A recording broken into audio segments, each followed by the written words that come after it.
House resumes and debate continues. Yes, Senator Vidal. Victor, sorry, you may proceed. Mr. Speaker, I rise to give my contribution for the supplementary appropriation for the financial year 2022-2023.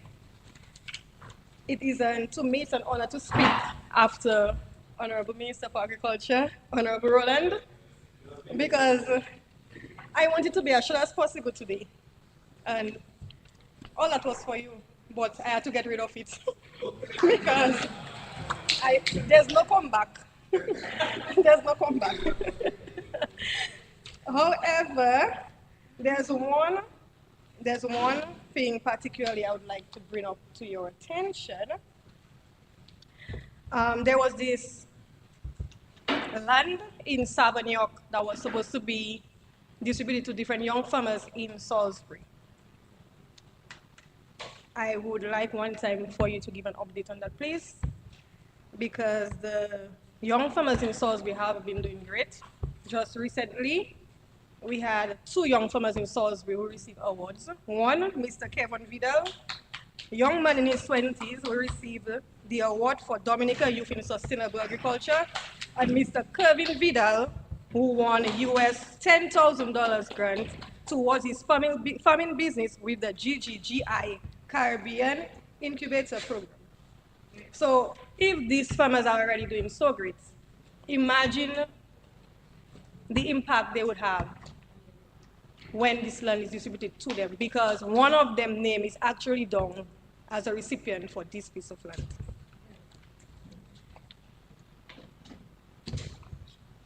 Only thing I have to say to you is continue working for the agriculture industry. You've been doing good. Your name is being called on the streets. You are not you are not just of word, you have action. The agricultural industry needed you, especially on the Salisbury part, because I can say I have had communication with you regarding certain farmers, and the way you reply, the way you always check up, I have to commend you for that. No, and I appreciate you for that. So continue working with us as we continue to grow the agricultural industry in Salisbury and Dominica by extension, because at the end of the day, one of our basic needs is food. Moving on. I'm just going to say a few things on the Ministry of Tourism, nothing much, because I feel we all want to get this over with today so we could go on with our Christmas celebrations and planning. So I wish Honorable Minister of Tourism, Honorable Charles, was here, because I wanted to give her my support and my shoulder as she mourned the loss of 2 key individuals in the tourism industry in Dominica, the owners of Kulibi Ridge. The untimely, uncalled passing of them, their murder, was a shock to the nation, and not just the nation, but we had a global shock. I feel like this is a great burden on our industry, to having worked so long, for so many years, to build something you love and having it taken away from you in less than a year to see. So I would like to reassure that I mourn with her, I mourn with the people of Soufriere, and I mourn with the tourism industry. After I heard her statements after the death, the news came out, I could hear the pain in her voice. I heard some people call the radio and questioning the pain. That was uncalled for. You could hear it. Even when she spoke about them today, I could hear the pain in her voice. I was basically saying, please don't cry, please don't cry. Another thing I was looking forward to hearing was the Honorable Prime Minister also give a statement on the death, which I did not hear publicly. He maybe gave us support at the back. I cannot say he did not. I'm not there in closed chambers. I can only speak on what I'm listening to publicly. I did not hear that, so I'm going to tell her I publicly mourn with her. Let us use the passing of these individuals as an example and a lesson. I see a lot of figures being spent on due diligence. Let's do a better job at due diligence when it comes to our country, especially our tourism industry.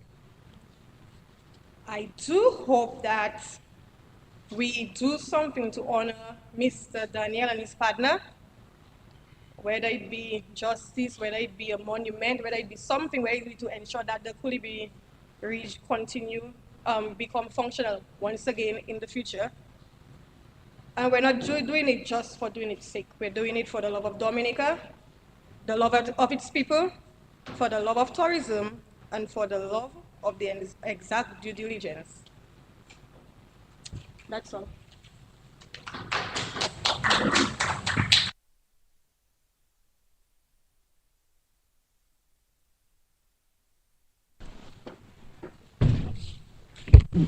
Yes, Honorable Laville, you may proceed. Thank you very much, Mr. Speaker. I appreciate that. And good afternoon to all.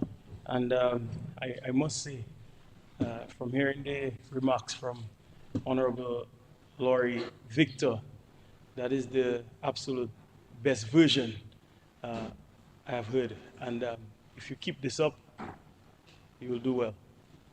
All right, so congrats on your delivery. Mr. Speaker, I rise to just comment briefly on a few things because, you know, you're a man of experience, Mr. Speaker, so you would have enjoyed maybe at some point in your life a 5-course meal. And from the delivery right before lunch, I think Honorable Roland Roy gave us, you know, the 5-course meal, or at least 4.5, at least. So hence the reason why after lunch, when you're really supposed to have digestion at this point, and we come well ready, you know, on the other side, well, sleeping for some, yeah, like you said, that we really even have to withdraw our planned remarks because we got all the answers to our questions. But so I'm standing really just to provide clarification on a few things that were said earlier, all right?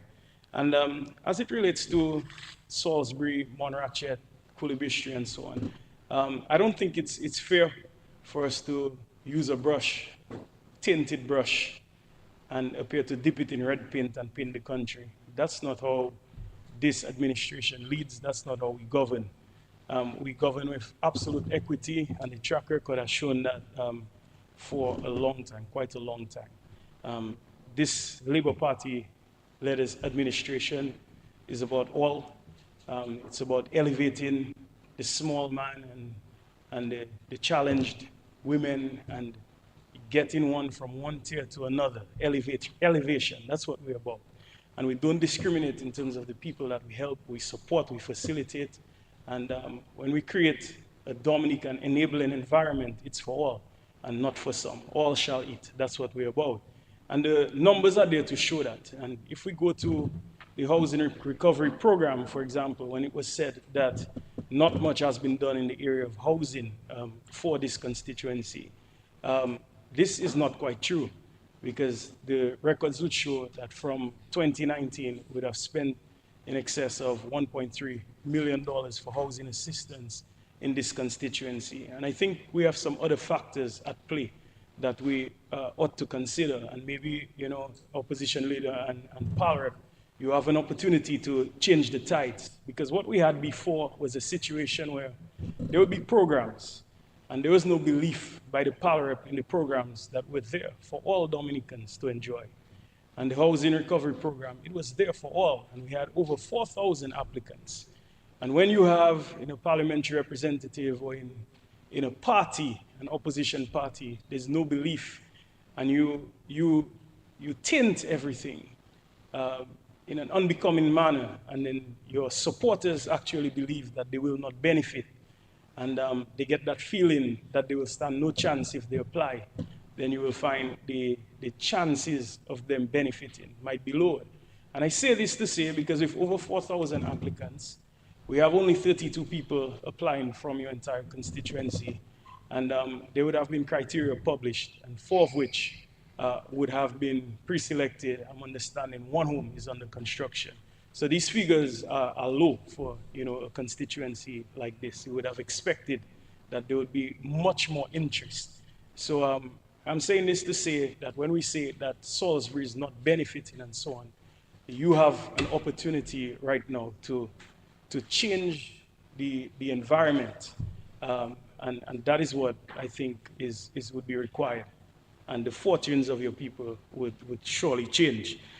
Also, too, when we speak about benefits, we look at the social programs. If we were to zoom in particularly to the 65 and over pension program that we have in the Salisbury constituency, we have 63 people from Montrachet and 110 from Salisbury benefiting from that program, and that is significant. And it would have been lower when it was 70, but when the government sought to reduce that age, would have captured a larger amount of people from your constituency. And when we add that up, and considering that we increased recently the amount by 5%, that is significant, and that changes the fortunes of many of your constituents. So when the government institutes programs and policy measures and so on, it's not with a tinted brush. It's in the spirit and in consideration of all, and certainly not for some. It's one Dominica. So these are some of the things that you could have thanked the government for. I saw you started thanking, but there's much more. And again, I can go on and on, but these really are just a few. So in essence, if we remove all the sensationalization in some of our presentations, and we look closely into the crux of the matter today, all we're here today to do at this juncture is to approve the supplementary estimates. And what is presented to us here is really just something we are familiar with in our own home economics, in our households. We all do budgeting, all right? And the government has a mechanism, a facility in which we can access more financing.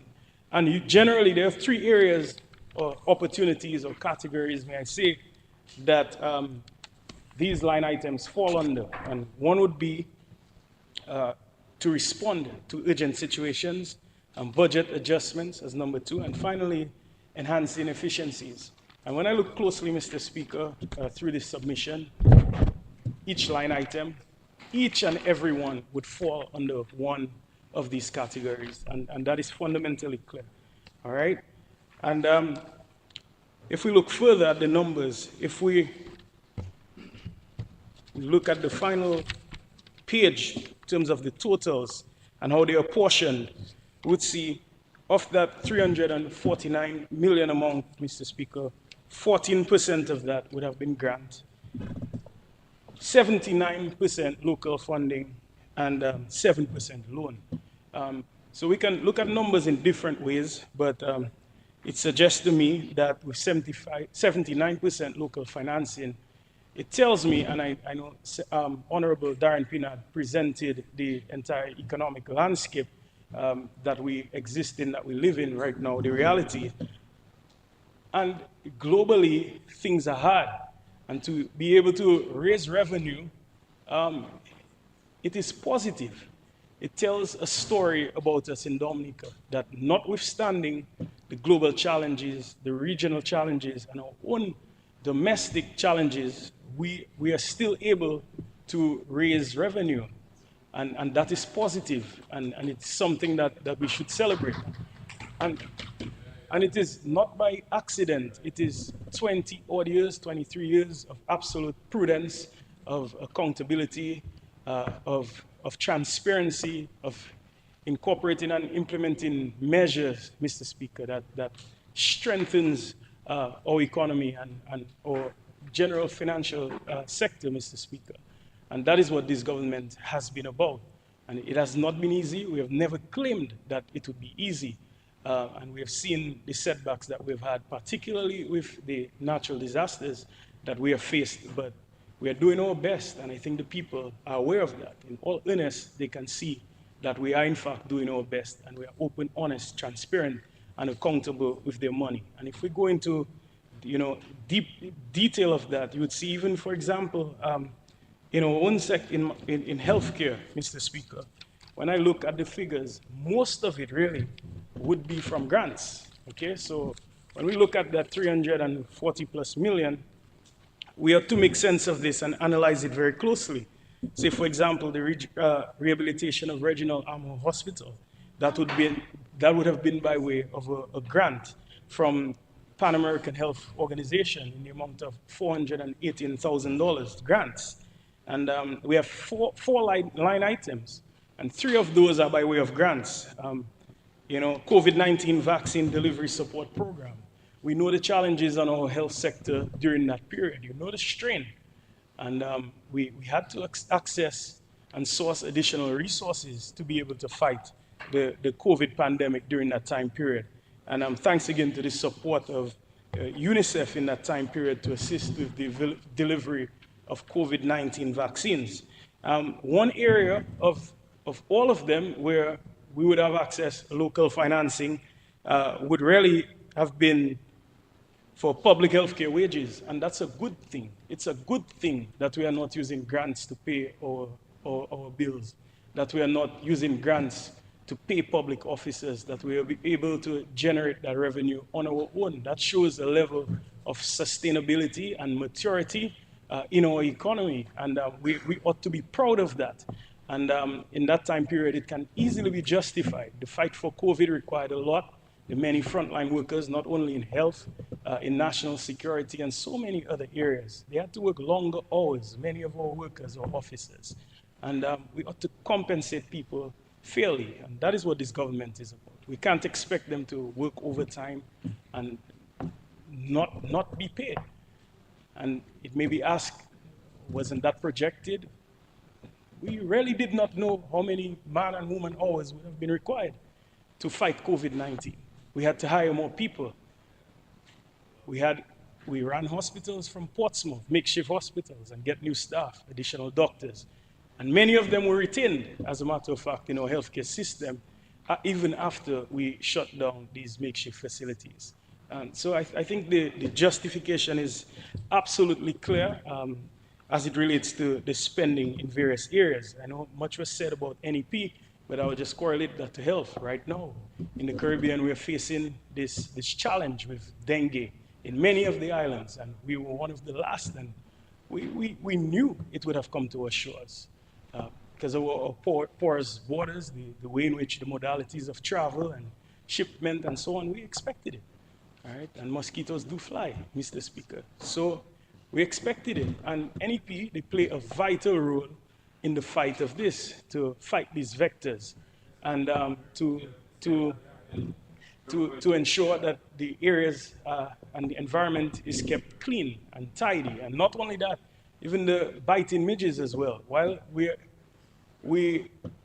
are not aware at this time, based on the research and the science, of any pathogens that they carry at this point, but notwithstanding, it's a nuisance in society. And we are finding that they replicate generally in decaying, where in environments with decaying material.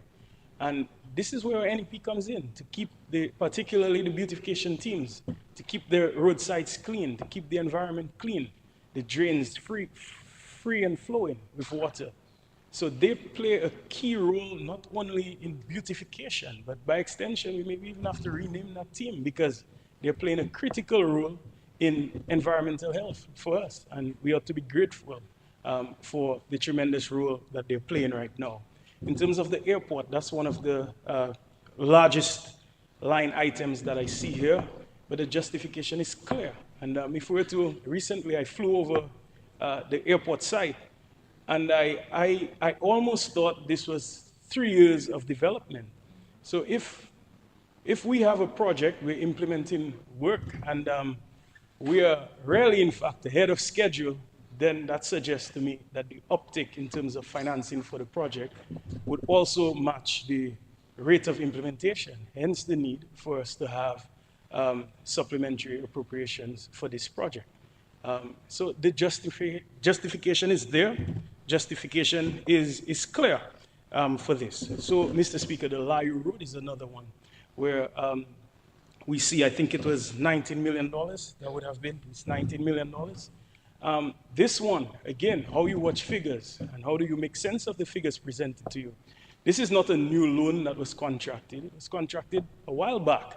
And it's just merely at what point in which the contractor submits his payment claims outside of the budgeted period in that case, and then the figure appears. That's all it is. It's not a new loan. This project would have been conceptualized way back. I remember working in public works a few years back, not even as minister, as an engineer, and this project was being negotiated. So it's not new. All right, so the public ought not to be concerned by this. There ought to be no sensationalism about the figures that are presented. They're all justified and can easily fall into one of the three categories: to respond to urgencies, to ensure their security, which is really first and foremost for most of them, and to adjust where necessary, and to enhance efficiencies to continue to serve. Mr. Speaker, thank you for the opportunity, and I could not miss the opportunity also, in the spirit of Christmas, to wish my constituents a blessed and joyous Christmas, a prosperous New Year, and also to the wonderful people and staff of the Ministry of Health, Wellness, and Social Services, and to thank my colleagues who have been absolutely diligent and committed throughout the year in terms of leading and managing the affairs of our blessed nation. I ask people to continue to be patient in these challenging times and be hopeful about the prospects and the opportunities that are presented to us. Continue to put your faith in your government. We're there for you. We're working on your behalf. Thank you. May God bless all of you.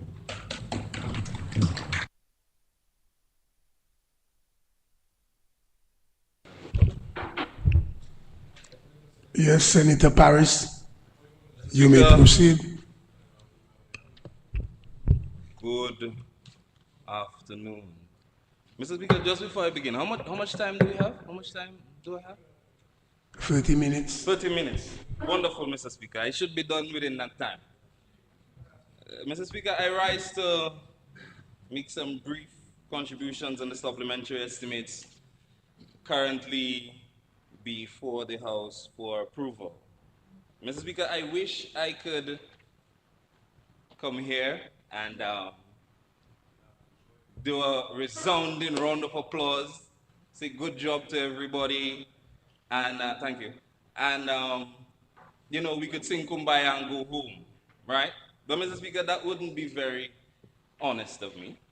And I think we have enough members of the other side, maybe some of them still at lunch, but enough members on the other side to do a lot of the singing and dancing and clapping and so. So I'll move on to doing, you know, some of the people's business.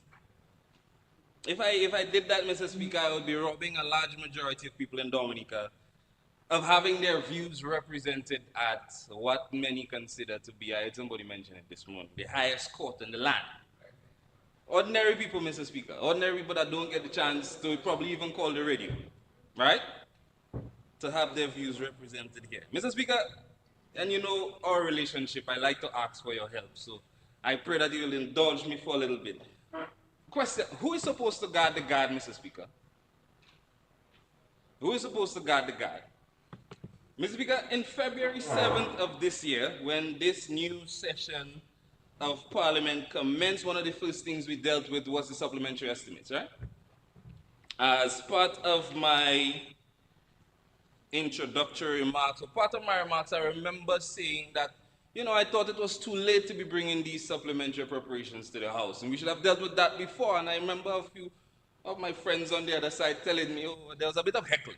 Yeah, that's okay, we can bring it, you know, it's okay. It's not, one of my friends don't like when I say overspent.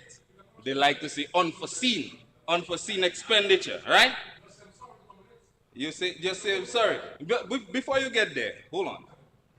But Mr. Speaker, if you will indulge me, the Finance Administration Act, Section 12(5) states that, and I quote, where any advances is made from the contingencies fund under the provisions of this section, a supplementary estimate of the sum required for the service which that advance was made, for which it was made, shall be laid before the House of Assembly as soon as possible. But in any event, not later than 6 months before the date which a contingencies fund warrant was issued, and shall be included in a supplementary appropriation bill for appropriation. Mr. Speaker, the reason I'm raising this issue is that according to the audit report for that period, those of you who have not read it, you can look at what I'm saying, and this is a public document. Anybody can get it online. Page 62, section 2.21, which is now a public document, like I mentioned. They found that all of the contingency fund warrants were not laid in Parliament within the stipulated 6-month period required by law. So I ask you again, Mr. Speaker, who is supposed to guard the guard? Who is supposed to hold this administration accountable for simply doing what's right? Just do the right thing. We understand it's an emergency, we understand it's unforeseen, but we can do it right. Right? Who is supposed to do that? Mr. Speaker, maybe you can help me, because according to the audit report, for the same period, it goes further, stating that of all of the contingency fund warrants that were issued, 6 of them were brought after the close of the financial year. 2 of them on June 30th, and 4 of them in July of 2022. Financial year closes on June 30th. Now, Mr. Speaker, we're not going to go down into the nitty-gritty details because I only have half an hour and I'm chewing through it. The reason I'm raising this with you, Mr. Speaker, is because today we are looking at another 486 contingency fund warrants that have been issued for the period ending June 30th, 2023. Now, Mr. Speaker, the reasonable assumption is that, wow, all of those would have had to be issued within a 6-month period prior to today's date. Let me go further. It would mean that all of these 486 warrants would have had to be issued between June 14th and June 30th of 2023. That is the reasonable assumption that we should be making if we are expecting and anticipating that we are operating within the rule of law. And Mr. Speaker, somebody can stand up over there and say, absolutely, that is true. But I don't have that confidence, Mr. Speaker. I'm likely to believe that we are just continuing the same practices. And like the member, the senator on the other side mentioned, you know, it's better to say sorry than to ask for permission. All right? Mr. Speaker, for the same period, there was an issue with unpaid checks. You can find that in the audit report, page 55. A sum totaling almost more than half of what we had approved for supplementary estimates. We had approved it. A sum, almost more than half of that, was recorded in unpaid checks. These unpaid checks were owed to firms and merchants, local businesses, individuals, CBI merchants, etc. Mr. Speaker, a sum of over $121 million in unpaid checks at the close of the period in June 30th of 2022. So, Mr. Speaker, while we are approving monies for overspent, no, the member for Granby don't like when I say overspent. He like me to say unforeseen. While we are approving monies for things that we didn't see coming, and obviously we can find all the justifications for that. I don't think that is much of an issue. For facilitation of government business, and when people are taking advances for travel here, there, and everywhere, I assume on government business, I will only assume the best things of my colleagues. And while foreigners in Dominica, working in Dominica, are able to send away $214 million a year, there are people who have worked in Dominica in the employ of the government and are struggling to get paid. They are struggling to get paid, Mr. Speaker, while they're living in a country where it already seems difficult to get work as a local business person or as an entrepreneur. It seems a little difficult. But even when they find a little work, even when they do find a little work in the employ of the government, they have a difficulty getting paid. And you have people boasting that foreigners sending away so much money so they have work here, but you can't get paid and you work. Ordinary people, Mr. Speaker, offering themselves to participate in an honest day's work in the hope of getting an honest day's pay. And they can't get it. They have difficulty getting it. Everybody here who has done business understands cash flow. So no matter how much you owe me, if you don't pay me, I still under the water because I don't have any cash flow. That is a problem. And Mr. Speaker, we have to do better because even while the ECCB is reporting that Dominica has an expanding economy and we're growing,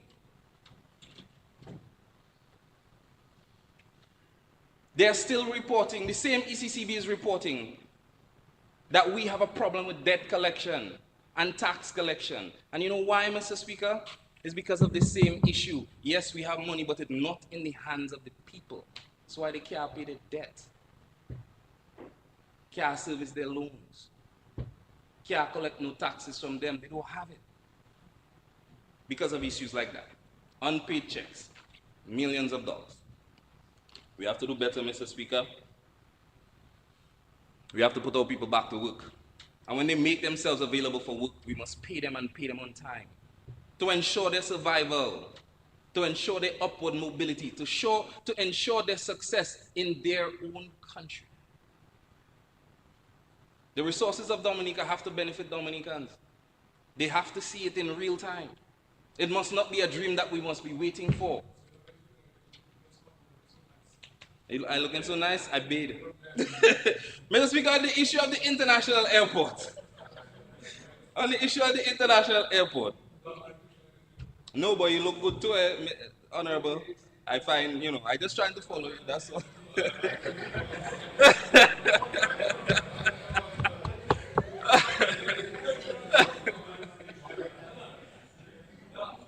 Mr. Speaker, on the issue of the international airport. On the issue of the international airport.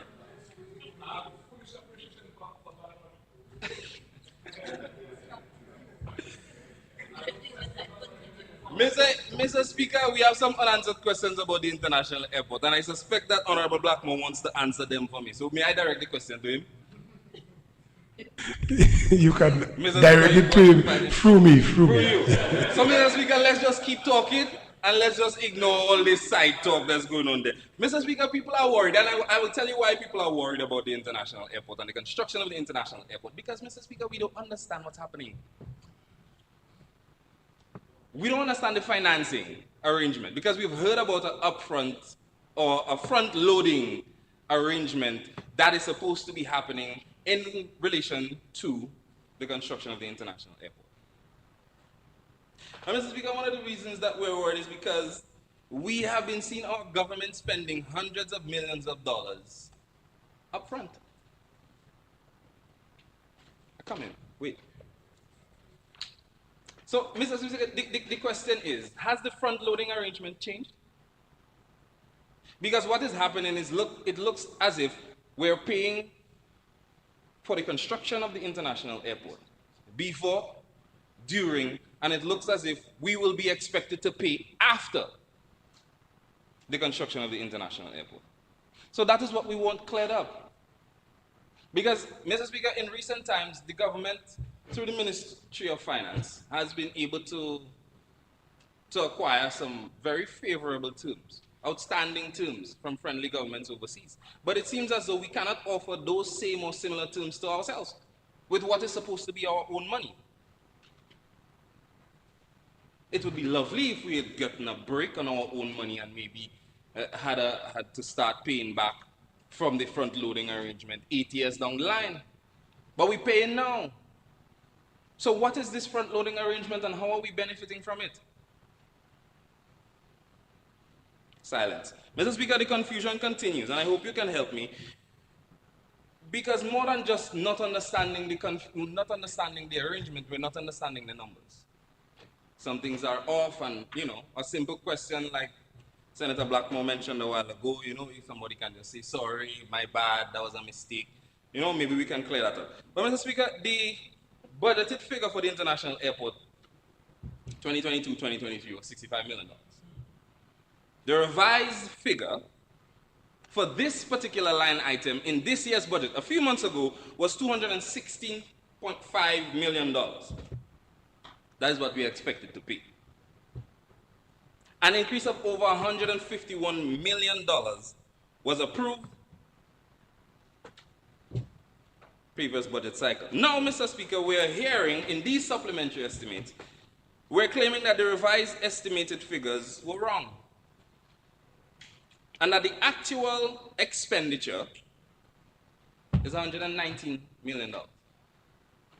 That's $32 million less than what we projected our spend would be. So now, Mr. Speaker, the question becomes, what did we plan to spend on that we are no longer going to spend on, that caused us to overshoot our estimation, our revised estimation, by $32 million? Did we get a discount somewhere? Or maybe we canceled some currency, some contingency fund warrants? Why were we? So, Mr. Speaker, you understand, with these fluctuations, there now becomes an issue of trust. How do we trust the numbers? How do we trust the numbers? Because if we had issued those contingency fund warrants only a few months ago, obviously something would have popped up and said, hey guys, you're overshooting and you're overestimating the budgeted figures. We just approved the budget in July. That's a few months ago. The contingency fund warrants would have told us, hey, fix that up. So what's the story? Mr. Speaker, in the modern resilient housing development, we have a similar situation.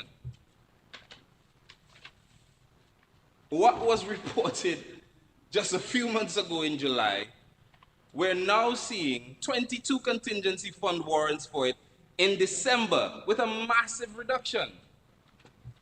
How do we explain that? What's the story here? Did we build less houses? Or are we getting discounts on material? Or what, of these 22 contingency fund warrants, how many of them have been cancelled? Maybe just 5 months ago. Or is it just another reflection of our poor internal control system? Is that what is bugging us? Is that where we're finding the mishap? My pal rep, the member from Marigot, mentioned this morning that people must do their work. People have to do their work in the government. I don't call it kitty. How much people must do their work? Right? So maybe it's a situation of internal controls. And look, my two pal reps over there, maybe they want to apologize for the misunderstanding and, they just want to clear that up. Mrs. Speaker, I was disappointed that the Minister of Energy spoke before me because I had some questions on the geothermal that I really wanted him to address. He's a very competent individual and he's the one that has been in this thing for the longest time. So I wanted him to answer it for me. And he still has an opportunity because, Mr. Speaker, we're now hundreds of millions of dollars in. We're all in now. We are all our chips, they are on the table, and we full in 100% with geothermal. With what many would consider to be a transformative effort, an absolute game changer for Dominica. Not just many, Mr. Speaker, me too. I'm on board with geothermal as well. And Mr. Speaker, now, thank you. But we still have some questions. Because now, after we've dumped all of this money in, we're hearing that we're signing. After we have invested all of this money, that works? Cool. Good. No, but we're working together. After we have invested hundreds of millions of dollars, now we have we can't trust the numbers, so we'll that's to be seen. Mr. Speaker, my question is, now that we're hearing about a contract that we have signed for the development, all right? And maybe it's a good idea, Mr. Speaker. That doesn't prevent the questions. What happens now with our investment?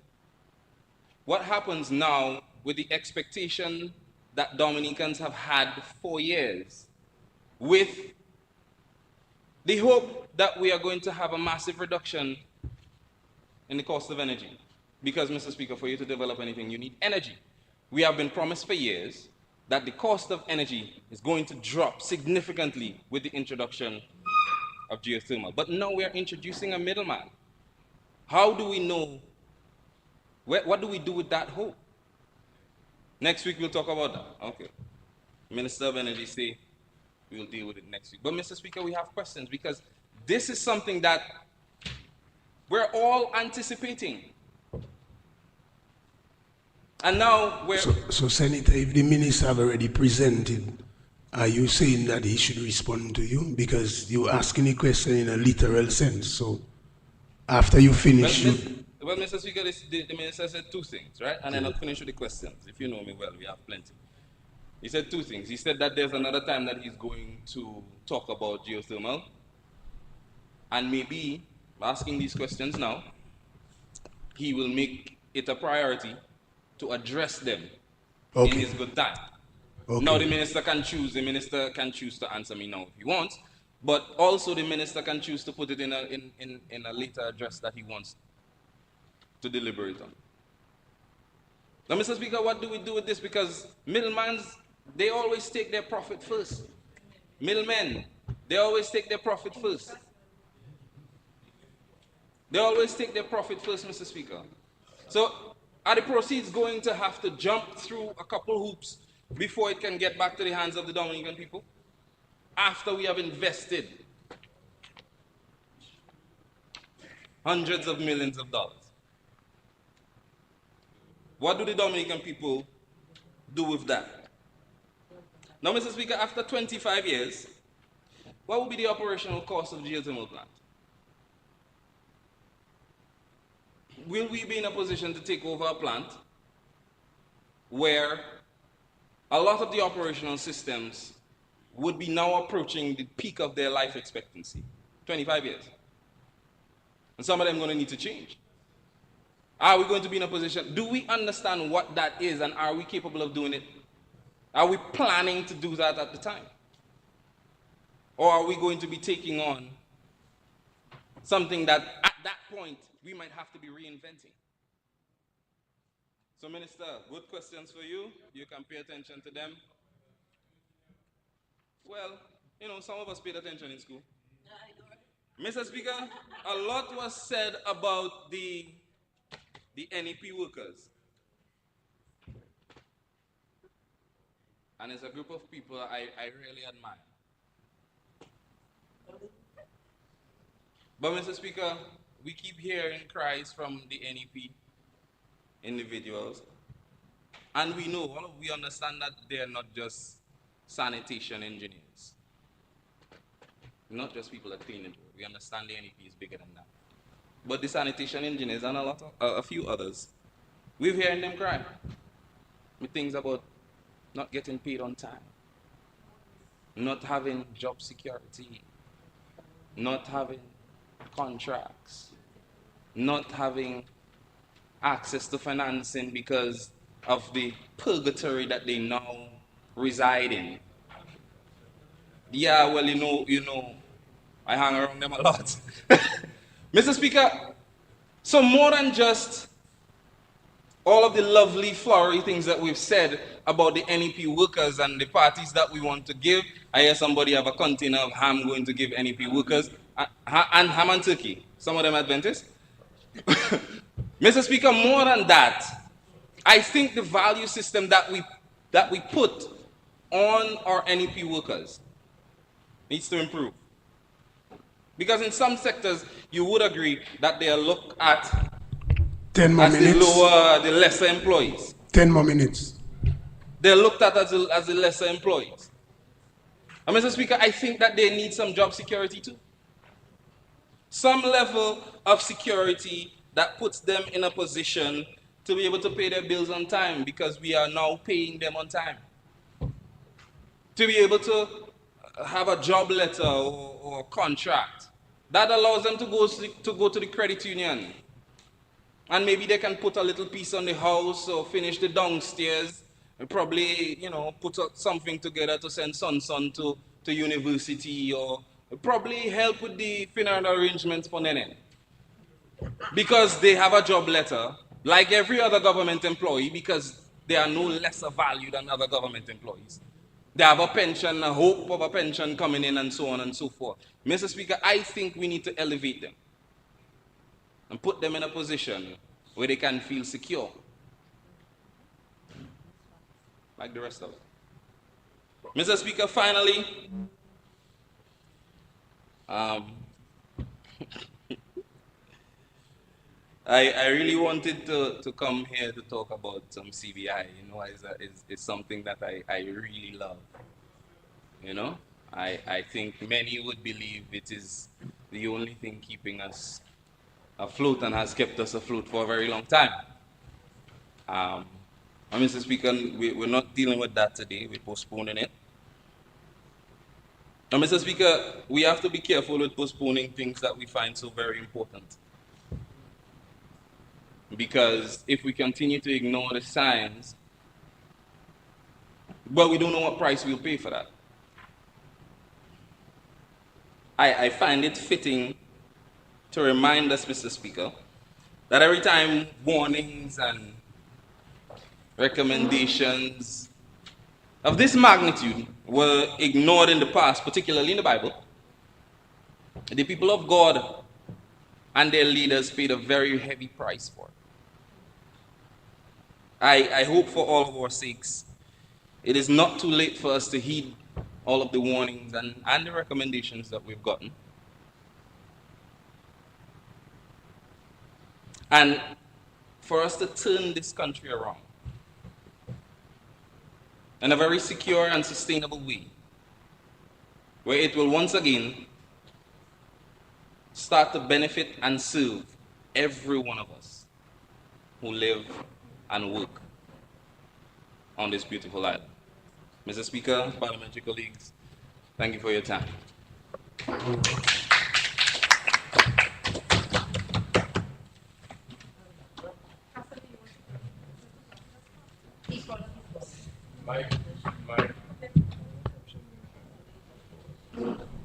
Yes, Honorable Grant, recognize you may proceed.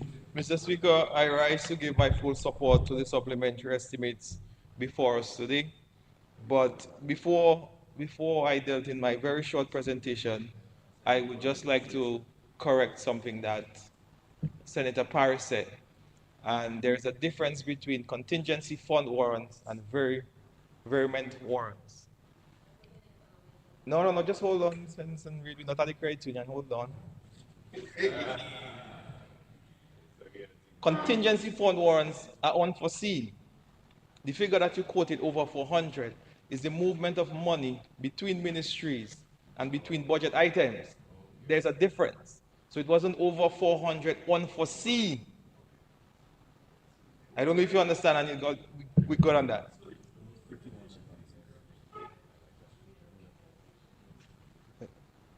You want to get your notes? Should I sit down, get your notes? There's a difference. Contingency fund and variement warrants, there's a difference. Variement.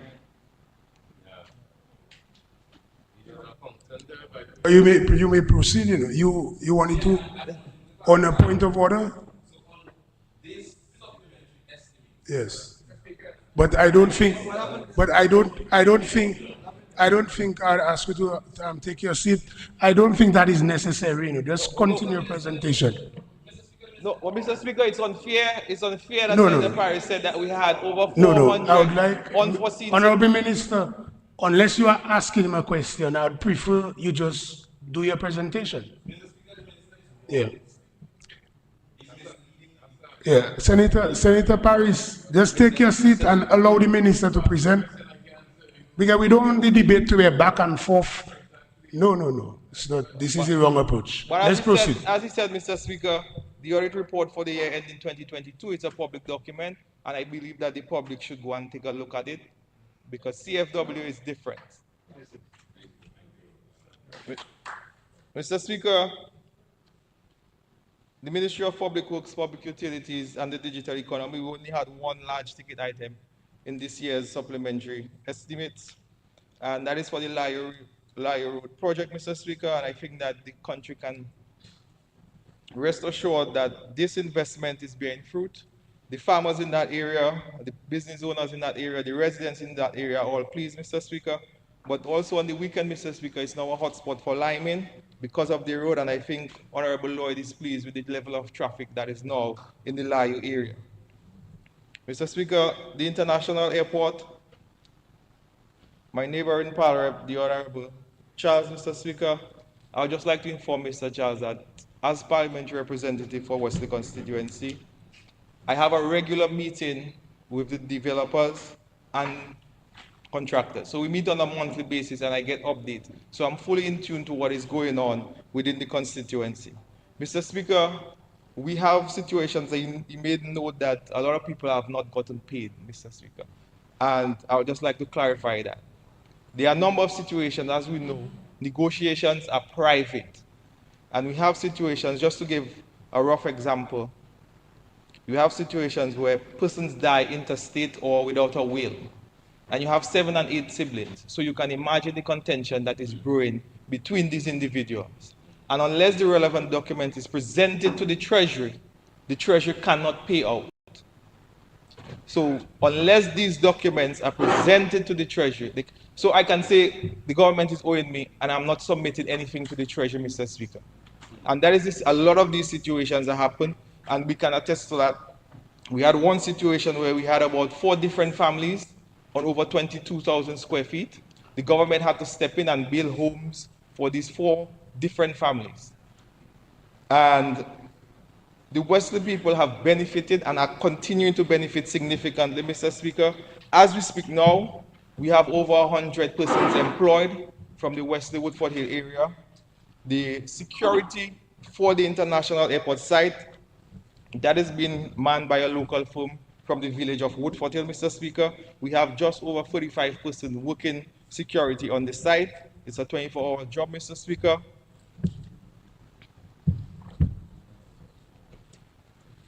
Mr. Speaker, I have done so in the past on numerous occasions, but I have to express my profound gratitude and thanks to the people of Wesley, Woodford Hill, and of course Palm Tree for their support, their understanding during this time, Mr. Speaker. We had an issue of traffic running through the village. We listened to the concerns of the people and we diverted that traffic. So there's a reduce in terms of the number of trucks who are now traversing the community of Wesley. We are aware that there are potholes, Mr. Speaker. As the parliamentary representative and also Minister for Public Works, we have gone up there, we have done the site visits, and we are doing some work. But as you can imagine, Mr. Speaker, the trucks continue to cause damage to the road. But this house can be rest assured that the Ministry of Public Works and the parliamentary representative will be repairing the road and continue to make the necessary adjustments. So I thank not only the people of Wesley, Mr. Speaker, but the citizens who traverse the Wesley, Woodford Hill, and Calibishi area where they are damaged to the road, Mr. Speaker. Mr. Speaker, the member for Margot indicated that the WASCO is going through challenges, Mr. Speaker. And as the minister responsible for the WASCO, I need to clarify a few things. In the last maybe 5 years, the WASCO spent in excess of $50 million capital expenditure. Wow. It is very expensive, Mr. Speaker, to go and build and construct an intake. Every time there's a natural disaster, we suffer significant damage at some of these intakes. And Mr. Speaker, at this time, I would like to commend the staff, the men and women of the WASCO, Mr. Speaker, because they bring pipe-borne water to our homes. And sometimes we don't know, but they are out in the late in the night, 12, 1 o'clock in the morning, ensuring that we have pipe-borne water, Mr. Speaker, and they should be commended for that. Yeah.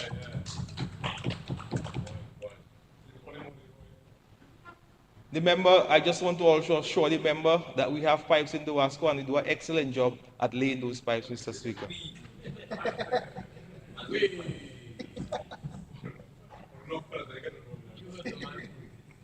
Mr. Speaker, the member for Salisbury, I assume that we were good friends because when she calls me, I respond. When she visits my offices, we sit down and we have nice conversations. If she had an issue, if she has an issue, I would just like to assist the Minister for Agriculture, Honorable Roy, because during the passage of Philip, we did a lot of work in Salisbury. We mobilized a lot of contractors. The bills keep coming in for the Salisbury constituency for work that we have done in the Makushu area, Salisbury next to the church, the Grand Riviera area, where we had a situation, Kulibistri. So, Mr. Speaker, the Ministry of Public Works, along with the Ministry of Agriculture, are in the Salisbury constituency doing work, and the people should not be misled. Yeah, that's fine. Okay, you're a PR, that's fine. Okay, let's go. Mr. Speaker, in wrapping up, Mr. Speaker, I give my full support because all the monies that we spend in the area of national security, housing, pension, education, and the NEP, we tend to benefit in the Wesley constituency from this, Mr. Speaker, and I give my full support to the Minister of Finance and the supplementary estimate. Mr. Speaker, in closing, the member for Margot indicated that he wanted a speed bump on the West Flat, Mr. Speaker, and though there's already a speed bump, Mr. Speaker, an unofficial speed bump on the West Flat. And if he was familiar with his constituency, he would be aware of this. What I would like to ask the member is whether he was part of the team who created that speed bump sometime in 2019, Mr. Speaker. Yes. So he has a speed bump on the West Flat. I don't know if Senator Paris provided, project managing supervision for that project, Mr. Speaker. No. Mrs. Anderson Reed provides the funds for that project, Mr. Speaker. But, Mr. Speaker, I give my full support to the budgetary estimates, Mr. Speaker, and I thank you.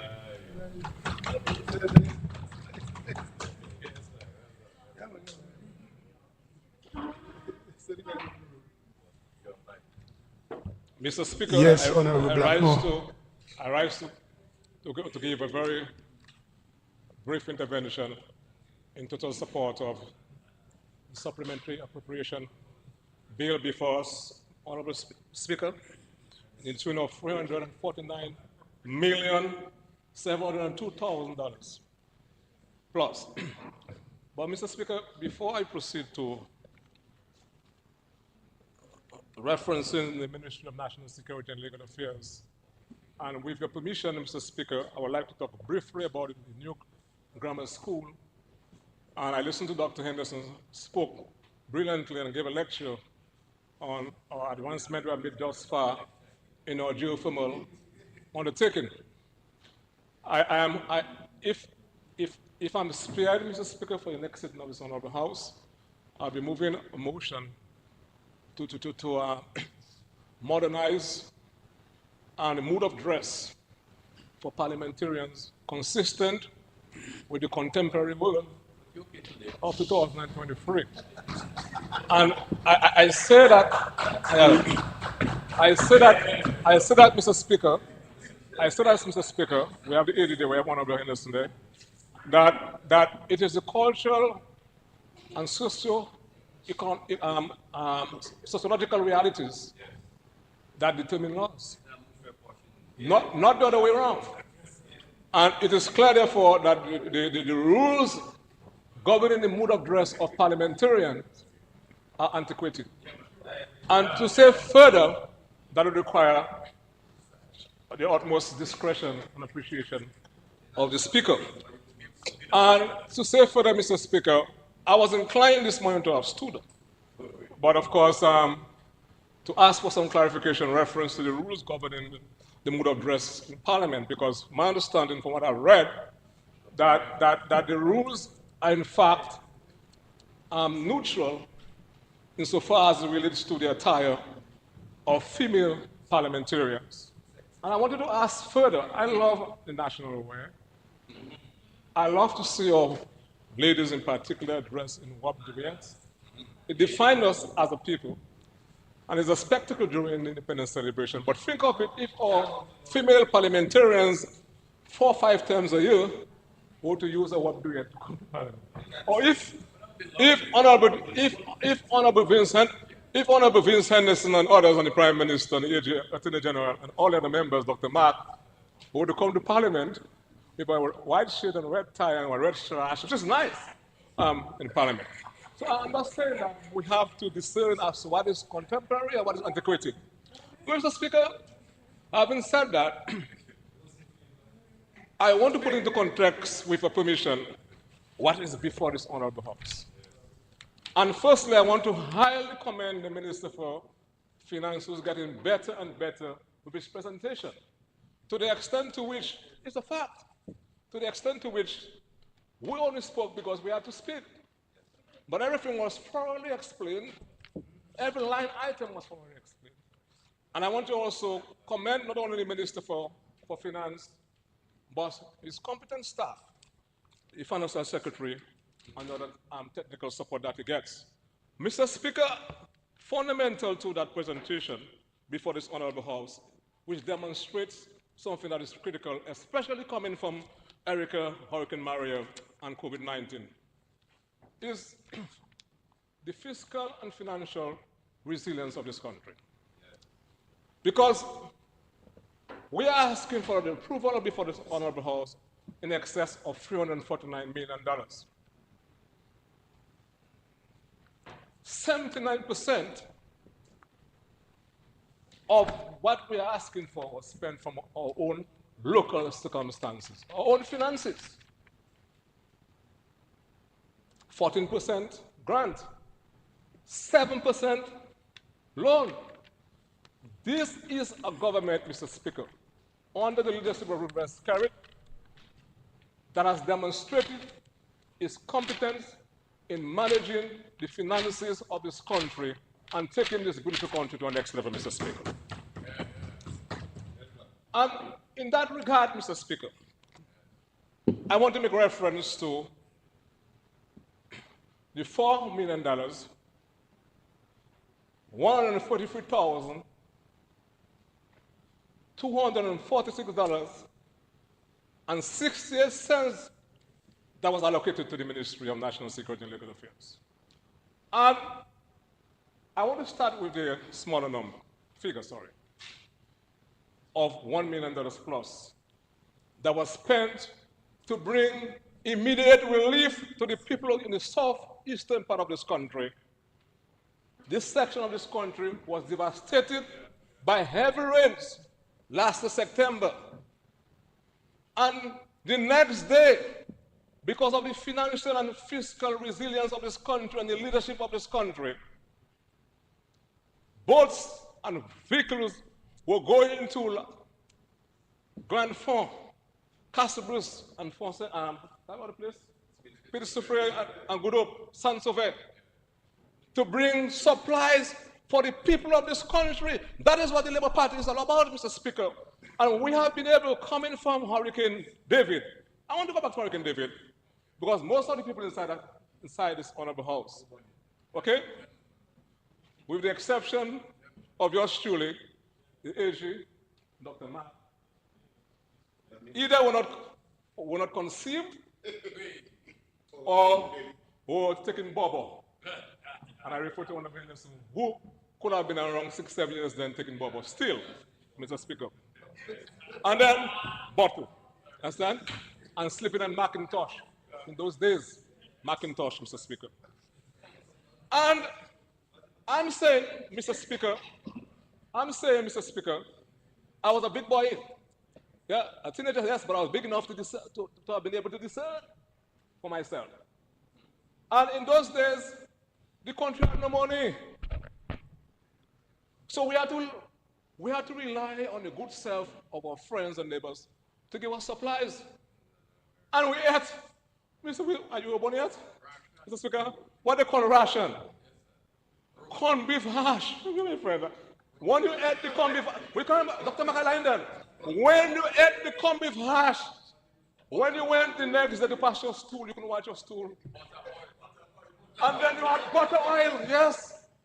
Butter oil putting on bread, and you had a constant look bowing thereafter, Mr. Speaker. That is what we experienced in this country before Labour Party, Roosevelt carried. And then my mother had to beat me, may her soul rest in peace, to eat the turkey wings. Because in my mind, it was impossible for turkey wings to have been so big. So we believed in those days, Cassini was not born yet as a mother. We believed in those days that the turkey wing was a human arm. Am I lying? Yes. We had no choice in this thing. You understand? That is what we went for. Or the kind of people want to know. That is what we went for. We have to speak the truth to our young people to see how we have evolved as a people. And if you ate the turkey wings, half of it, 5 minutes after you fell asleep, also, you don't have, your stomach was so heavy. That's what we saw. And then you have to go to the next, to the community centers with a basin. You remember that? And they put a kind of funny thing looking like cornmeal in that for 11 years. And clean. The clean make you pass. Whatever you call it, the human man, you're like crazy. You swear so when you pass your human man, your excreta, it was juice. Mr. Speaker, that is what we went through. But we survived. But we survived. We survived that. Now, fast forward that now. We are able, during Hurricane Maria, immediately thereafter, we had, because of the leadership of his Labour Party and the Prime Minister, in excess of $400 million in reserve. We are able to buy food for our people immediately thereafter. That is what the Labour Party is all about. And you come here and they say nothing happened in this country. Nothing happened in this country. What the Prime Minister wasting time, like we forgot where we coming from, Mr. Speaker.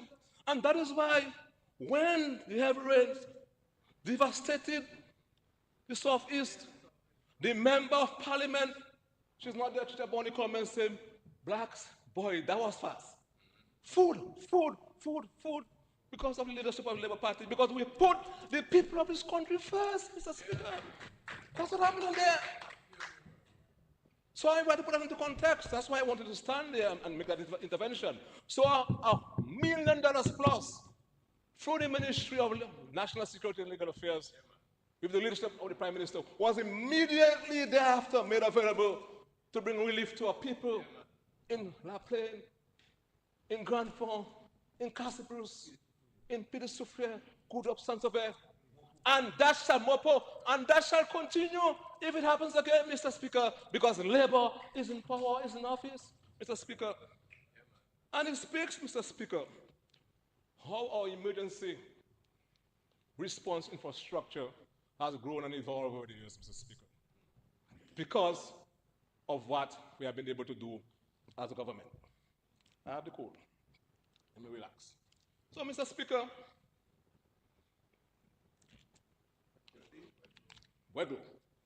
Mr. Speaker, I want now, with your permission, to tie that to our overall emergency response infrastructure. When we got struck by Erica, we embarked on a mission of Build Back Better. Then we got struck by Maria, the worst in the history of man. The Prime Minister, with a wet pair of shoes, went to the United Nations and said Dominica shall become the first country. Look at what we're doing. Look at what we're doing. Who is the key to that? Is to decentralize our emergency response mechanism. Then we said years ago we were going to have built containers, specialized containers, in the southeast and in the northern part of the country to store supplies. Look at what we have done. Through the instrumentality of US SOFCON, we have been able to build 2 regional operational centers / storeroom in Cotton Hill and in Cassibus, Mr. Speaker. So which means, therefore, on top of the regional hurricane shelters / resource centers, we have complemented that to decentralize our ability to store critical emergency supplies for the people of Dominica. That is what the Labour Party is all about. So not only are Mr. Speaker talking about making money available, but ensuring that we have the structures and infrastructure to respond to any disaster if we were to get struck by that. Mr. Speaker, $3 million plus was provided to give support to a mission with a passport and the issuing of vital life certificates, namely birth certificate, death certificate, etc., to ensure that we have departed from the era of somebody with a nice handwriting was writing that Vince was born in 19, whatever, a black man, whatever. Easily duplicated. So what we have done over the years is to ensure that those vital life certificates are issued on secured paper.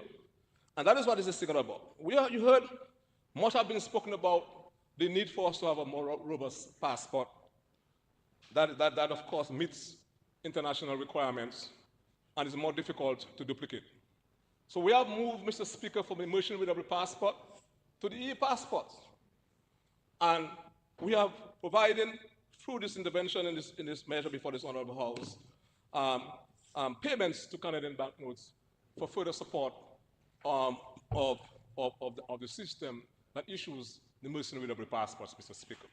So we are already on the way to taking this country to a different level, a new level which will involve all and sundry, Palm first, and to allow them a chance to realize progress in life. But Mr. Speaker, as I approach the climax of my presentation, climax, I like that word, climax. Mr. Speaker, I heard the Minister for Education spoke, and I'm referring again to the fiscal resilience of this country. The Dominica Grammar School, a country is defined, Mr. Speaker, by historical landmarks and names. And the Dominica Grammar School is one of the oldest public schools in this country. 1893, operated then on the corner of Marlborough Street, and what they call Granbury Street at the time, in a building rented at the time, owned by Mr. May soul rest in peace, Piper Lloyd. And then in 1944, he moved on to his current location. Produced scores of brilliant minds in sports, in education, in politics. And Mr. Speaker, before Labour Party came into office, before the advent of Roosevelt Skerrit as Prime Minister, that building was falling apart. You can recall that? That building was falling apart. It's a fact. Falling apart. I can tell you, because before we moved to the State College, we taught, those of us who taught at the college at the time, taught at the technical wing, that's what college started. So I can tell you about it. So, Mr. Speaker, recognizing the importance of the Dominica Grammar School, under the 4-pillar project, when we moved from Taiwan to the People's Republic of China, and those who are like-minded were flying the Taiwanese flag, you can recall that? One of the 4-pillar projects, if you can recall, Mr. Speaker, you were saying no to it. You're saying we don't want Taiwan, but that was then, but you have evolved, Mr. Speaker. And the Dominica Grammar School was one of the 4-pillar projects. That was the only time when significant work was done to modernize the building. Then they said, Mr. Speaker, and I'm making reference to the $22 million in the supplementary estimate to go, and I do not like, Mr. Minister for Finance, I do not like what they call renovation of the Dominica Grammar School. It is the reconstruction of the Dominica Grammar School, not renovation. It's impossible. It's impossible to be spending close to $30 million to build what I see, and my eyes are big. And the last time I did my eye exam, they say I have 20 division in both eyes. Right? What I'm seeing over there, Mr. Speaker, is not no renovation. It is the reconstruction of a modern, contemporary secondary school, second to none in the world, being constructed under the leadership of Ruth Westcott and the Dominican Labour Party. And that will transform the educational system in this country. Transform. And to ensure that our young men and women, understand, can be part of the national cake. Think of the eventuality when that thing finishes there, Mr. Speaker. Has been said, ultra modern. Go l'école, garçon. Parti l'école was on scared café pour nous, Dominic, no? Go l'école. Yeah, you have to translate. Come on, Mr. Speaker, come on, translate, Vinny. Yes, I say, you have to translate. what? The rules What say do you we say? must, we have not passed Creole language to be used in the house. Say, but you're not joking me, no, in Dominican. Yeah, Mr. so Speaker. translate. So yes, so Honorable and I want- Rockmore, Honorable Rockmore, you have to translate is the rules. what I said again, I forgot. You said go l'école. Big school. Nice. Yes, you like what big, not you, big school. Big school, yeah. Big school, yeah. Yes, and I'm saying that, Mr. Speaker, and to tie it to the education revolution initiated by this Labour Party administration. You, Mr. Speaker, from what I have understood and studied, Vince, all of us, most of us, came from humble beginnings. The reality, Mr. Speaker, with time, 7 people in 1 hour sleeping on the floor. Before them. That was reality. And that's a fact. Now, what happened then, Mr. Speaker, if you had no backer, then, to have gone to the bank to sign a student loan for you, irrespective as to how bright you were, you could have never entered the doors of a university, Mr. Speaker. Never. And there are many people who were born in my time who were very bright, who had to defer their acceptance in universities year after year, and they never found somebody to co-sign the loan for them at the aid bank. And up to today, they have not been able to go to university to write their dreams. Labour Party changed that. Changed that. And many people saying they wish that Roosevelt Scribe was in office when they were of the ages to go to university, because they would have attained a degree, Mr. Speaker. And as a consequence, scores, I can tell you when I was a parent, and it took over by Cassini, on average, Vince used to run for me when I was Minister for Education. Yeah. I've got 80 students from my went to university. And it's so around the country, an average of $20,000 US a year. That is what Labour Party has done for the people of this country, Mr. Speaker. So that's why we are building the foundation in elementary school, primary school, and secondary school to build the capacity so you can graduate yourself through the educational ladder, Mr. Speaker. That is what it's about. So you and I were fortunate at the time to have gotten people to sign loan for us to go to university. And we came back to our country, to save our country, paying $1,600. I paid $1,608. I can never forget, you know, $1,608 for 10 years. We could not have built a house then, but we love our country. We came back. Labour Party has changed that, Mr. Speaker. And then parents now do not have the burden of having second mortgages on the homes to have sent their children to school because of the Dominican Labour Party, Mr. Speaker. So the Dominican Grammar School have to be tied to the overall effort of the Dominican Labour Party in the education of our children and the education revolution that we're talking about. I wanted to say that, Mr. Speaker, because when we were convinced then, Vince and myself, he convinced me and the Prime Minister to take part in politics, and I'm still in Dominica. And then, at the time, the great President Douglas, may soon rest in peace, spoke about a great renaissance. You can recall that, Vince? A great renaissance.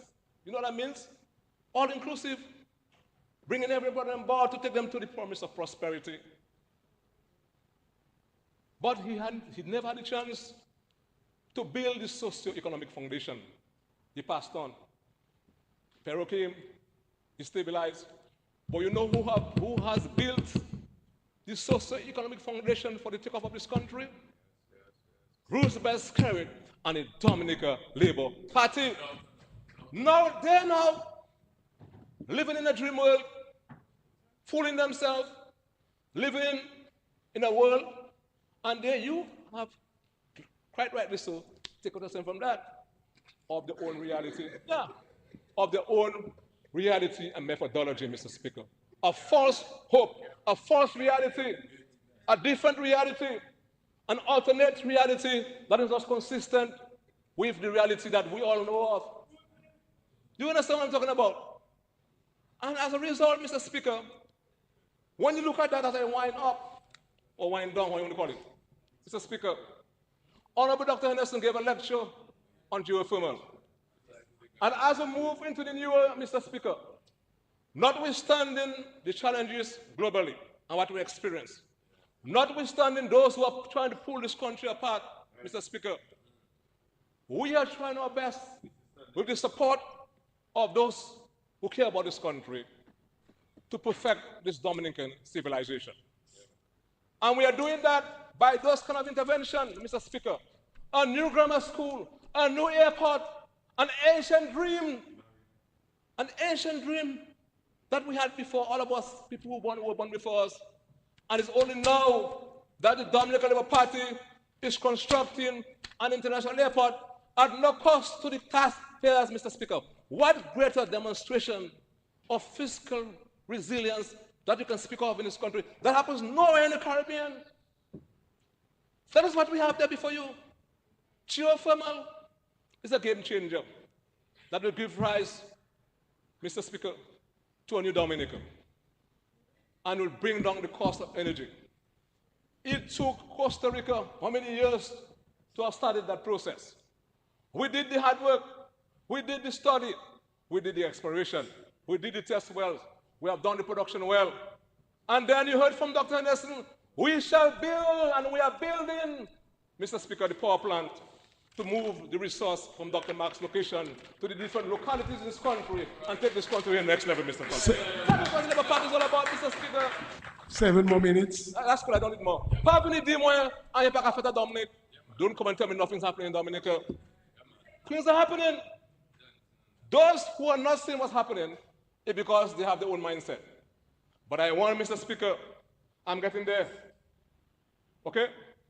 Hate and anger and misinformation can cause you to win an election. But it cannot cause you to solve the problems of Dominica and the world. What it will cause you is to destroy this country.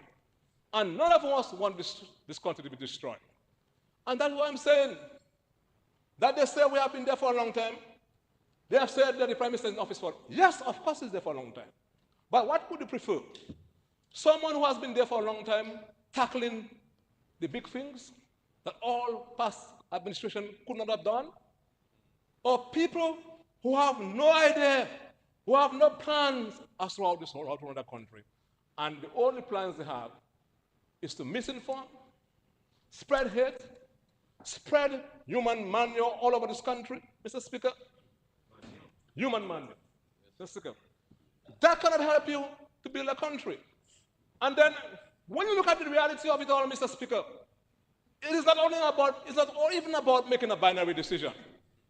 You are not being asked to make a choice between two things. Because what is coming from the other side is nothing but human manure. I've been told human manure is a better manure than donkey manure, Mr. Speaker, and good. But that's why when I say a big cane, I'm not eating it because it's that come from some kind of manure, Mr. Speaker. So, Mr. Speaker, that's the reality, Mr. Speaker. So, we, Mr. Speaker, finally in our development, with the true leadership that we have been speaking about for the longest while in our country, the renaissance that Roosevelt spoke about. He spoke about the jet airport. He brought Vince and myself one with a wind judger to test. But we went through things in that country to go and test for wind speed with a wind judger on the one flat to build an industrial airport. Look at where we have come from. We have come from that to now building an industrial airport with our own money from Germany. When I was short, when I saw the window jet, I was so big. I used to fly window jet. I never saw a big window jet in my life. I said, I tell Vince, that is madness. I never went back. And that's how we are. So, Mr. Speaker, I support in its entirety the supplementary estimate, Mr. Speaker. This government is on the move. This Labour Party administration leadership is on the move. And we are determined to perfect this Dominican civilization. And we are determined to fight with those, Mr. Speaker, who want to destroy this country. Not literally. Fight by making ourselves available in service to this country, in defense of this country, Mr. Speaker, and to push this country forward, not for ourselves, Mr. Speaker, but for our children and our children, Mr. Speaker, to follow. I thank you, Mr. Speaker.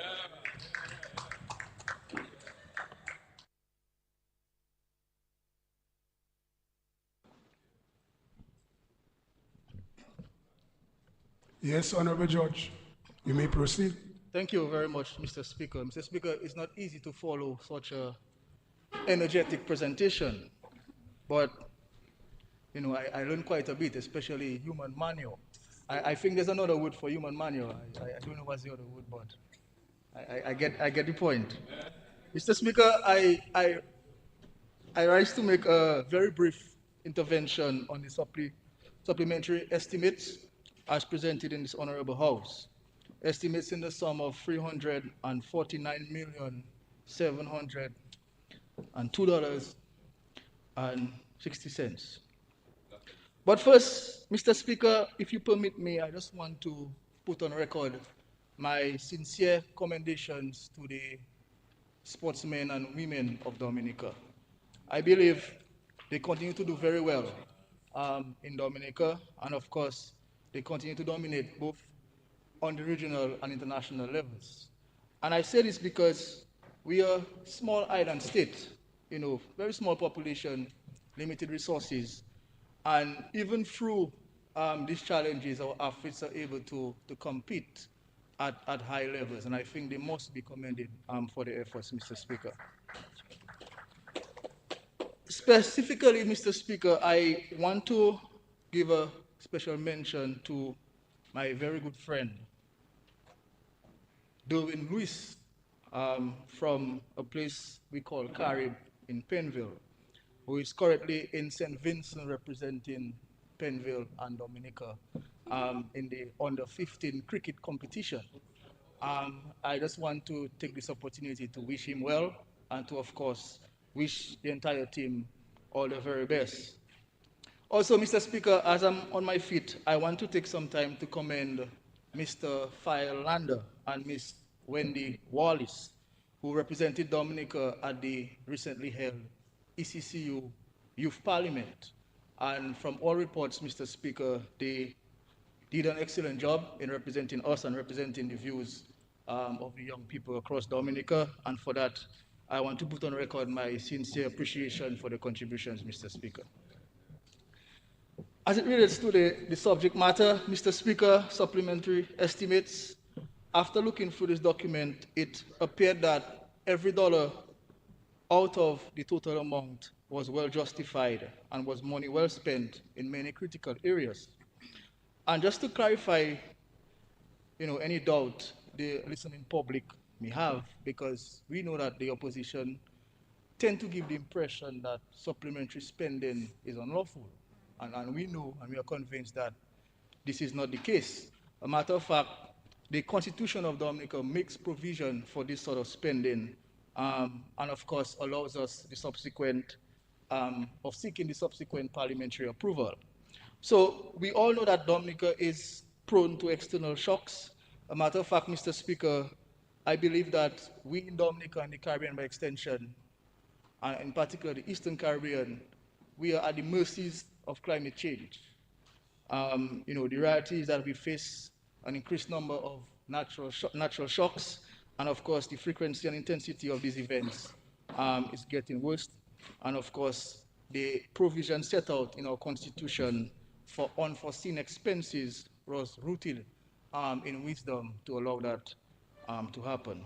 So if you permit me, Mr. Speaker, I'll just highlight a few of these expenditures, which I think is very important and of course well justified. Mr. Speaker, we see an amount of 1.06 million of local funds spent on the provision of goods and services for our friends in the East who were affected by the trot system. And of course, under the Ministry of Youth, a further $403,000 was expended to victims of the November 2022 trot system in the East. And of course, this government, Mr. Speaker, has become well known for looking after the vulnerable people among us, especially in tough times. This was the case following Tropical Storm Erica in 2015, where we had to relocate an entire community, Mr. Speaker, and of course, with the corresponding infrastructure and amenities. And of course, this was also done in the aftermath of Hurricane Maria, where we focused on building back better. We built hundreds of homes across Dominica for our citizens, and we are still delivering homes. As of yesterday, Mr. Speaker, where we handed over keys to 73 families, Mr. Speaker. And of course, these homes, these people who receive these homes may not have been able to build a home on their own.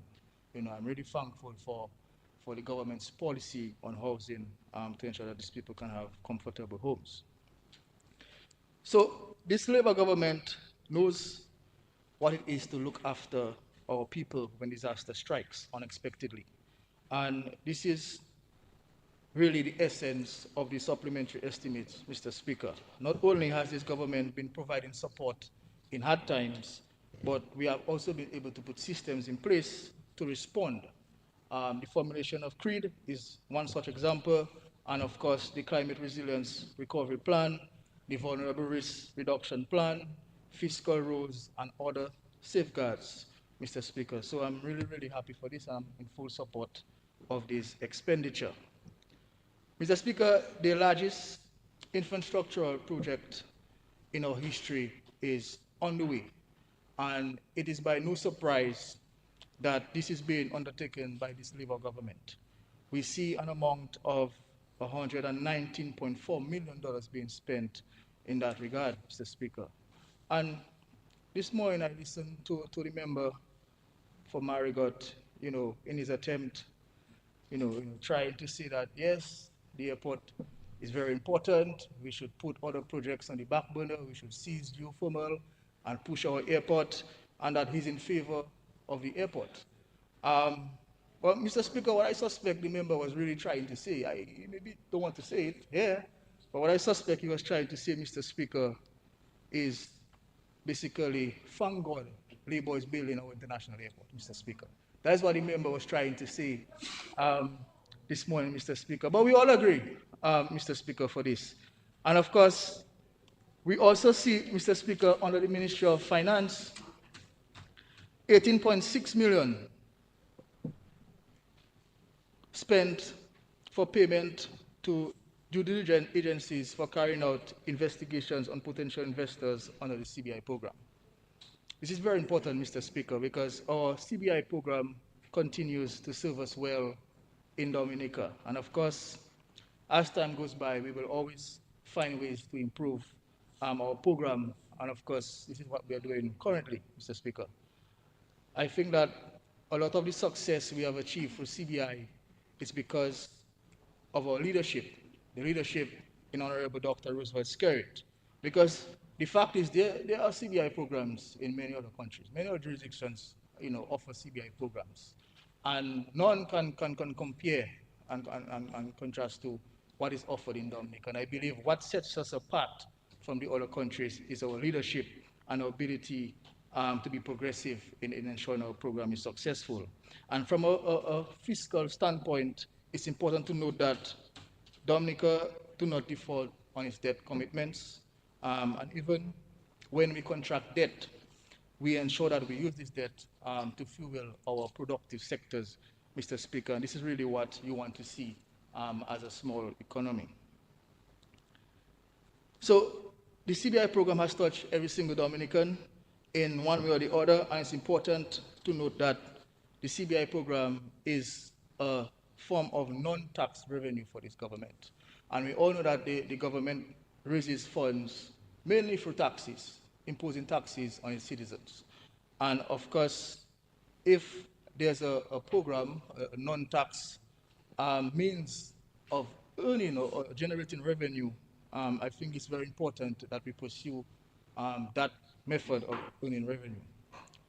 So it's important that we in this country and of course across the region support our CBI program. The evidence is right there as to what the CBI program has been able to do for us. And of course, this expenditure in the supplementary estimates is very important to protect the integrity of our program because it's important that we ensure that our potential investors meet a certain threshold. And this is why we have agencies to go out there and do their research and the background checks on these potential investors to ensure that they are fit for purpose and they meet this particular threshold, Mr. Speaker. So it's a very important step in the whole process, Mr. Speaker, and of course, I support this expenditure in full amount. Mr. Speaker, in terms of agriculture, our farmers work really, really hard to ensure that we have food to eat. I can attest to this personally, being from one of the hardest working communities when it comes to farming. I believe that we are truly the breadbasket of not just the North, but Dominica in Penville. And we see in these supplementary estimates $5.1 million being spent to procure agricultural tools and equipment, Mr. Speaker. And of course, our Minister of Agriculture articulated this very, very well. And I'm aware of many farmers in my community that have benefited from this. And of course, when you benefit from these sort of programs, you save some funds and you can then use these funds to do something else or to upgrade some other component of your farming enterprise, Mr. Speaker. And I believe that is really the real benefit of this program. And of course, it's something I will support every time. And of course, Mr. Speaker, in terms of housing, there is another critical expenditure for housing, the second largest expenditure in the supplementary estimates of $65.4 million spent on modern resilient housing developments. And this is primarily because housing is a basic need, and of course we all strive to own a proper housing unit at some point in our life. And secondly, of course, this government strongly believes that every single Dominican should be afforded an opportunity to own a dwelling house. And of course, we are making good strides in terms of achieving this goal. And the reality is, Mr. Speaker, in our attempt to own a proper home, especially at a very young age, we all know of the limiting factors. And one of those factors is the exorbitant costs in terms of building or purchasing a home. And it's not everyone that is able to approach the financial institution. We have the issue of collateral. You may not have any land. You may not be able to acquire the required deposit to access loans. And of course, this is why this program is so important, especially for the young people across Dominica who dreams of having a comfortable dwelling house, Mr. Speaker. So we are basically putting our money where our mouth is, Mr. Speaker. And of course, just yesterday we saw our efforts continued in terms of handing over of 73 houses to deserving vulnerable families. Mr. Speaker, a lot has been said about the NEP program. And of course, to be remiss of me not to say just a few words on this program, me being a past beneficiary of this program, Mr. Speaker. And in my view, this is one of the most important programs or initiatives from this government.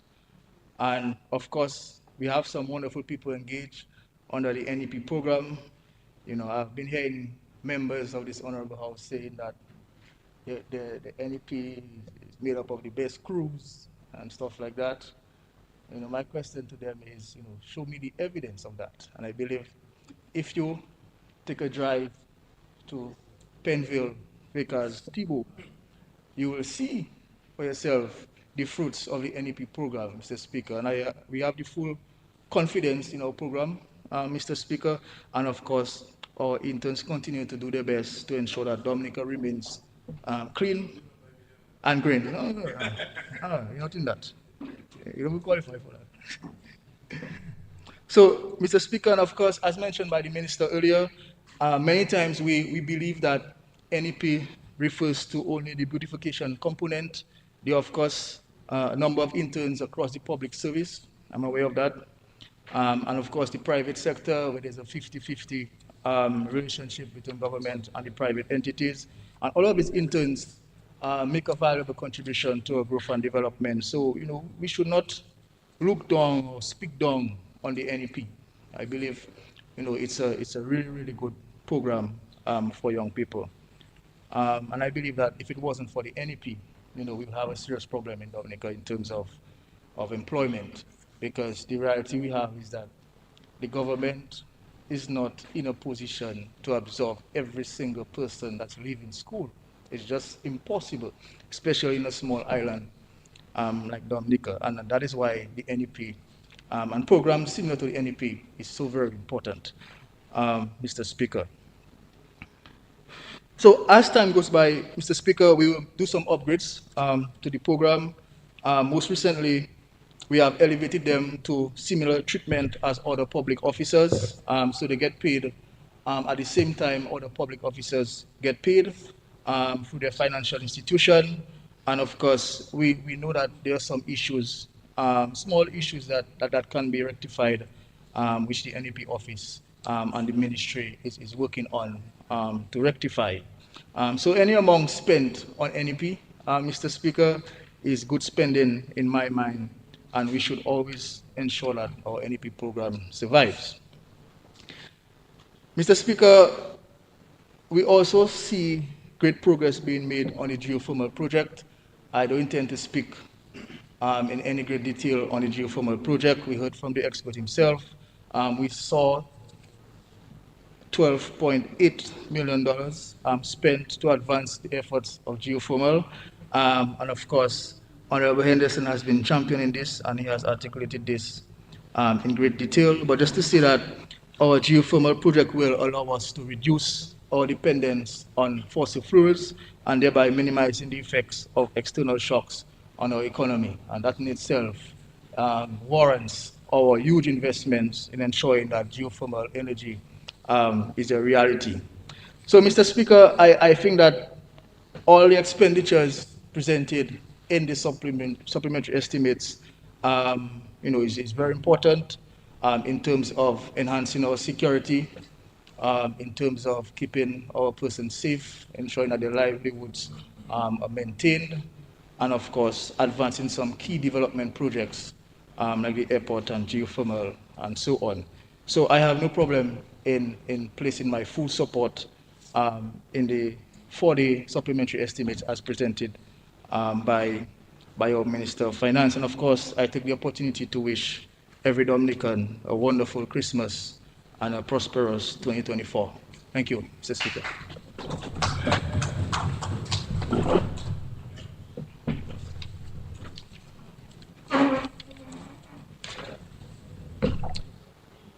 Mr. Speaker, I Yes, Honorable Wenham, you can proceed. thank you. Mr. Speaker, I wish to give support to the supplementary appropriation for 2022-2023. The Portsmouth constituency, Mr. Speaker, is a beneficiary, and also to encourage the use of the funds spent. As I deliberate, Mr. Speaker, you will understand why my intro is such. Mr. Speaker, agriculture. We all know that we need food to survive. The agricultural sector has received 5.1 million, Mr. Speaker. 86 farmers, I am certain, from the Portsmouth constituency are beneficiaries. And I dare say in the north, we have over 100 farmers, 103, 104 thereabout. The Honorable Member Roy can clarify. When the farmers receive assistance for tools, Mr. Speaker, and for materials to build boats. We're simply saying that this means that the farmers and fisher folk, they plant, they catch, and of course those yields, once you have your ready equipment, are going to be much improved. That also means improved livelihoods, not just for the individual going at sea, but for their families, Mr. Speaker, and for our communities as well. It also means improved health, Mr. Speaker. We have to grow and eat healthy, and that is what Dominica farming offers. Our fish, if we eat more fish, Mr. Speaker, automatically you improve your health. I can attest to that. That's what I have. No meat. So, Mr. Speaker, it ensures our food security, and it means that we will have food to eat. So we say thanks to agriculture. Mr. Speaker, in reference to housing, and the thing is we have to understand, and I think Honorable Blackmore tried to do that, our past, what we came from, what we have existing, and what the intention is. Oftentimes we fail to look at what will be the spiral effect of those things. We speak to resilience housing, and usually we reference the structure. But Mr. Speaker, resilience also means improvements in the psychosocial functioning of the individual. It means our well-being, our peace of mind. We heard yesterday at the handing over ceremony of 73 homes where a lady mentioned collecting teens and so to collect water. Mr. Speaker, tap tap on your galvanized roof is vibes. You like that. You can go to sleep better. But that tack in the tin bucket is a different kind of pressure for the mind. And as long as you can eliminate those things for someone, it is so much better to fall asleep and to take care of your family. It also ensures that our socioeconomies also thrive, as the people know that they can go out now, make money, come back home, and that money takes care of so many things, Mr. Speaker. Some people have to pay rent. They no longer have to do that. And that money can be used for increased savings, Mr. Speaker, education for the children, and even entertainment. It also fosters, Mr. Speaker, the homey feeling, a safe place, a place where we get love. So it's not just a house, you know. It's way more than that. You eat, you drink, you talk, and you enjoy the company of loved ones, friends, and family. And even now, I'm sure those who received their keys yesterday, pretty excited to receive friends and family for the Christmas season. Health, Mr. Speaker, we saw some 418,000 plus go into the roof renovation for the Reginald Fitzgerald Armour Hospital in Portsmouth. Mr. Speaker, one would probably want to, how would I say that, criticize just that, because some of us have the background story of the RFA. But this facility, the space where it exists, Mr. Speaker, holds a long history. Mr. Speaker, I was born there. Surgeries were done there. And yes, we're looking at the renovation of the roof, and for some, they'll say more has to be done, and certainly so. But it's a step in the right direction, Mr. Speaker. And remember in the beginning, I mentioned making use of those funds. Mr. Speaker, you know we have something called self-care. And you do know, I'm sure, that we have something called indigenous knowledge. And a lot of the times, we make ourselves probably worse off than we are. You find you have a little headache, you get some sniffle, very quickly we run to the hospital, forgetting about the indigenous knowledge. We can cure ourselves at home. What it does is it relaxes you as the individual. You don't have to go to the hospital and be frustrated, criticize the nurses. It's just a flu you have. You have the bush medicine there at home. Most of us, we just open our doors and the medication is right there. Use those things and cause yourself to be a healthier person. Take care of yourself. right? So we don't need to run to the hospital for, those minor things. Mr. Speaker, tourism in the Portsmouth constituency, the area which I call my real estate, Mr. Speaker, tourism is a big deal for us. If you were to go up there now, you will see the number of yachts already there, and we're not even at the peak of the season yet. But we also have the northern sites, Mr. Speaker. So any kind of money going into tourism, I know will obviously be in the Portsmouth area, whether it is given to women, men, enterprises, it doesn't matter. But I want to also encourage us to be innovative with some of the things, some of the products, some of the services that we already have. Entertainment. Sometimes we just think entertainment is just going to a bar, get a drink, and that's it. But there's so much more that we can do. We can, something like the Portsmouth Market experience. I don't know how many of you have experienced the Portsmouth Market, but that in itself can be packaged as a tourism product. And so I'm hoping that my constituents, and I dare say the North by extension, that we can be a little bit more innovative, more creative in what we offer the people. The improved services, things like cleaning. We have a number of tourists coming on, not just the yachts, but we have those who stay over, and they look for simple services like that. Also, Mr. Speaker, we have a catchment, the national tourists. Mr. Speaker, we like to say local, but as one of my good friends would say, local is more for products, but our national tourists. When we ask people to come to our various constituencies for tourism, what is it that you're asking a national to come to? What is it that you're offering? So that is what I'm saying. Yes, we put in all of these funds into those resources, but we too, as people, have to be able to stretch, go beyond, put it into use. So a lot of times you hear, how I'd say, criticism coming from the opposition, but even in what you're saying, there's so many ideas. And probably if you just take some time to look a little bit more closely, then you can not just only criticize, but you can give ideas. And when you come into the house, you can share some of what you have invested your time, talent, and treasure in. So those things are very important as we look to improving and making a better Dominica. Mr. Speaker, while I'm on tourism, in the Dodan area of my constituency, I just wanted to say kudos to the community. They came out, and there was an area that we looked at, it's the Seuss. And for a lot of us, it's just something where water sprouts out of. But they were able to, after much interaction with the community, see the potential that it had to generate revenue.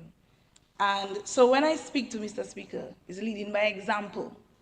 And the people have been able to come out and to develop the area, and more help will be given, and I'm sure, again, through appropriations and also direct funding, that they will benefit from those. Mr. Speaker, the NEP, like speakers have alluded to before, it is an important component in our Dominican framework. And for me in the constituency, I have over 178 people, whether through the public, private, schools or community, that are enrolled in this program. And for the past year, we've had 29 new interns in that program. With all of the things that were already mentioned, Mr. Speaker, we have great skill set within that program. And I remember my colleague, Minister Frederick, saying that, he was so amazed to see the skill sets coming from the individuals from the NEP, and now we can graduate those people. We're also asking the private sector to absorb these people as well into their main payrolls. Mr. Speaker, this takes me to close to the end of my presentation. I wanted to conclude by saying thank you to the constituents, the businesses, the well-wishers of the constituency who continue to give their time, talents, their treasure, and that God may abundantly bless them. And while we're in the season of Advent, I'm Catholic, so that is why I'm saying Advent. I just want to wish everyone a Merry Christmas, and especially to the HR unit and the entire Ministry of Education and the people, the very special people of my constituency, Toad and Bourne, Chance, Zika, Portsmouth Central, Picard, and Glanville, Tibet, Mr. Speaker. Thank you.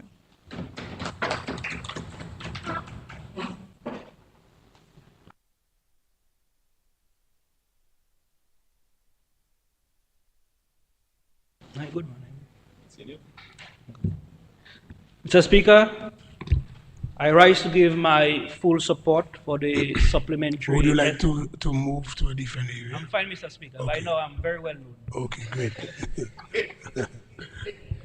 Okay, proceed. Yes. So again, I say I rise to give my my support, full support for the supplementary estimates presented by the Honorable Minister for Finance. Very well presented.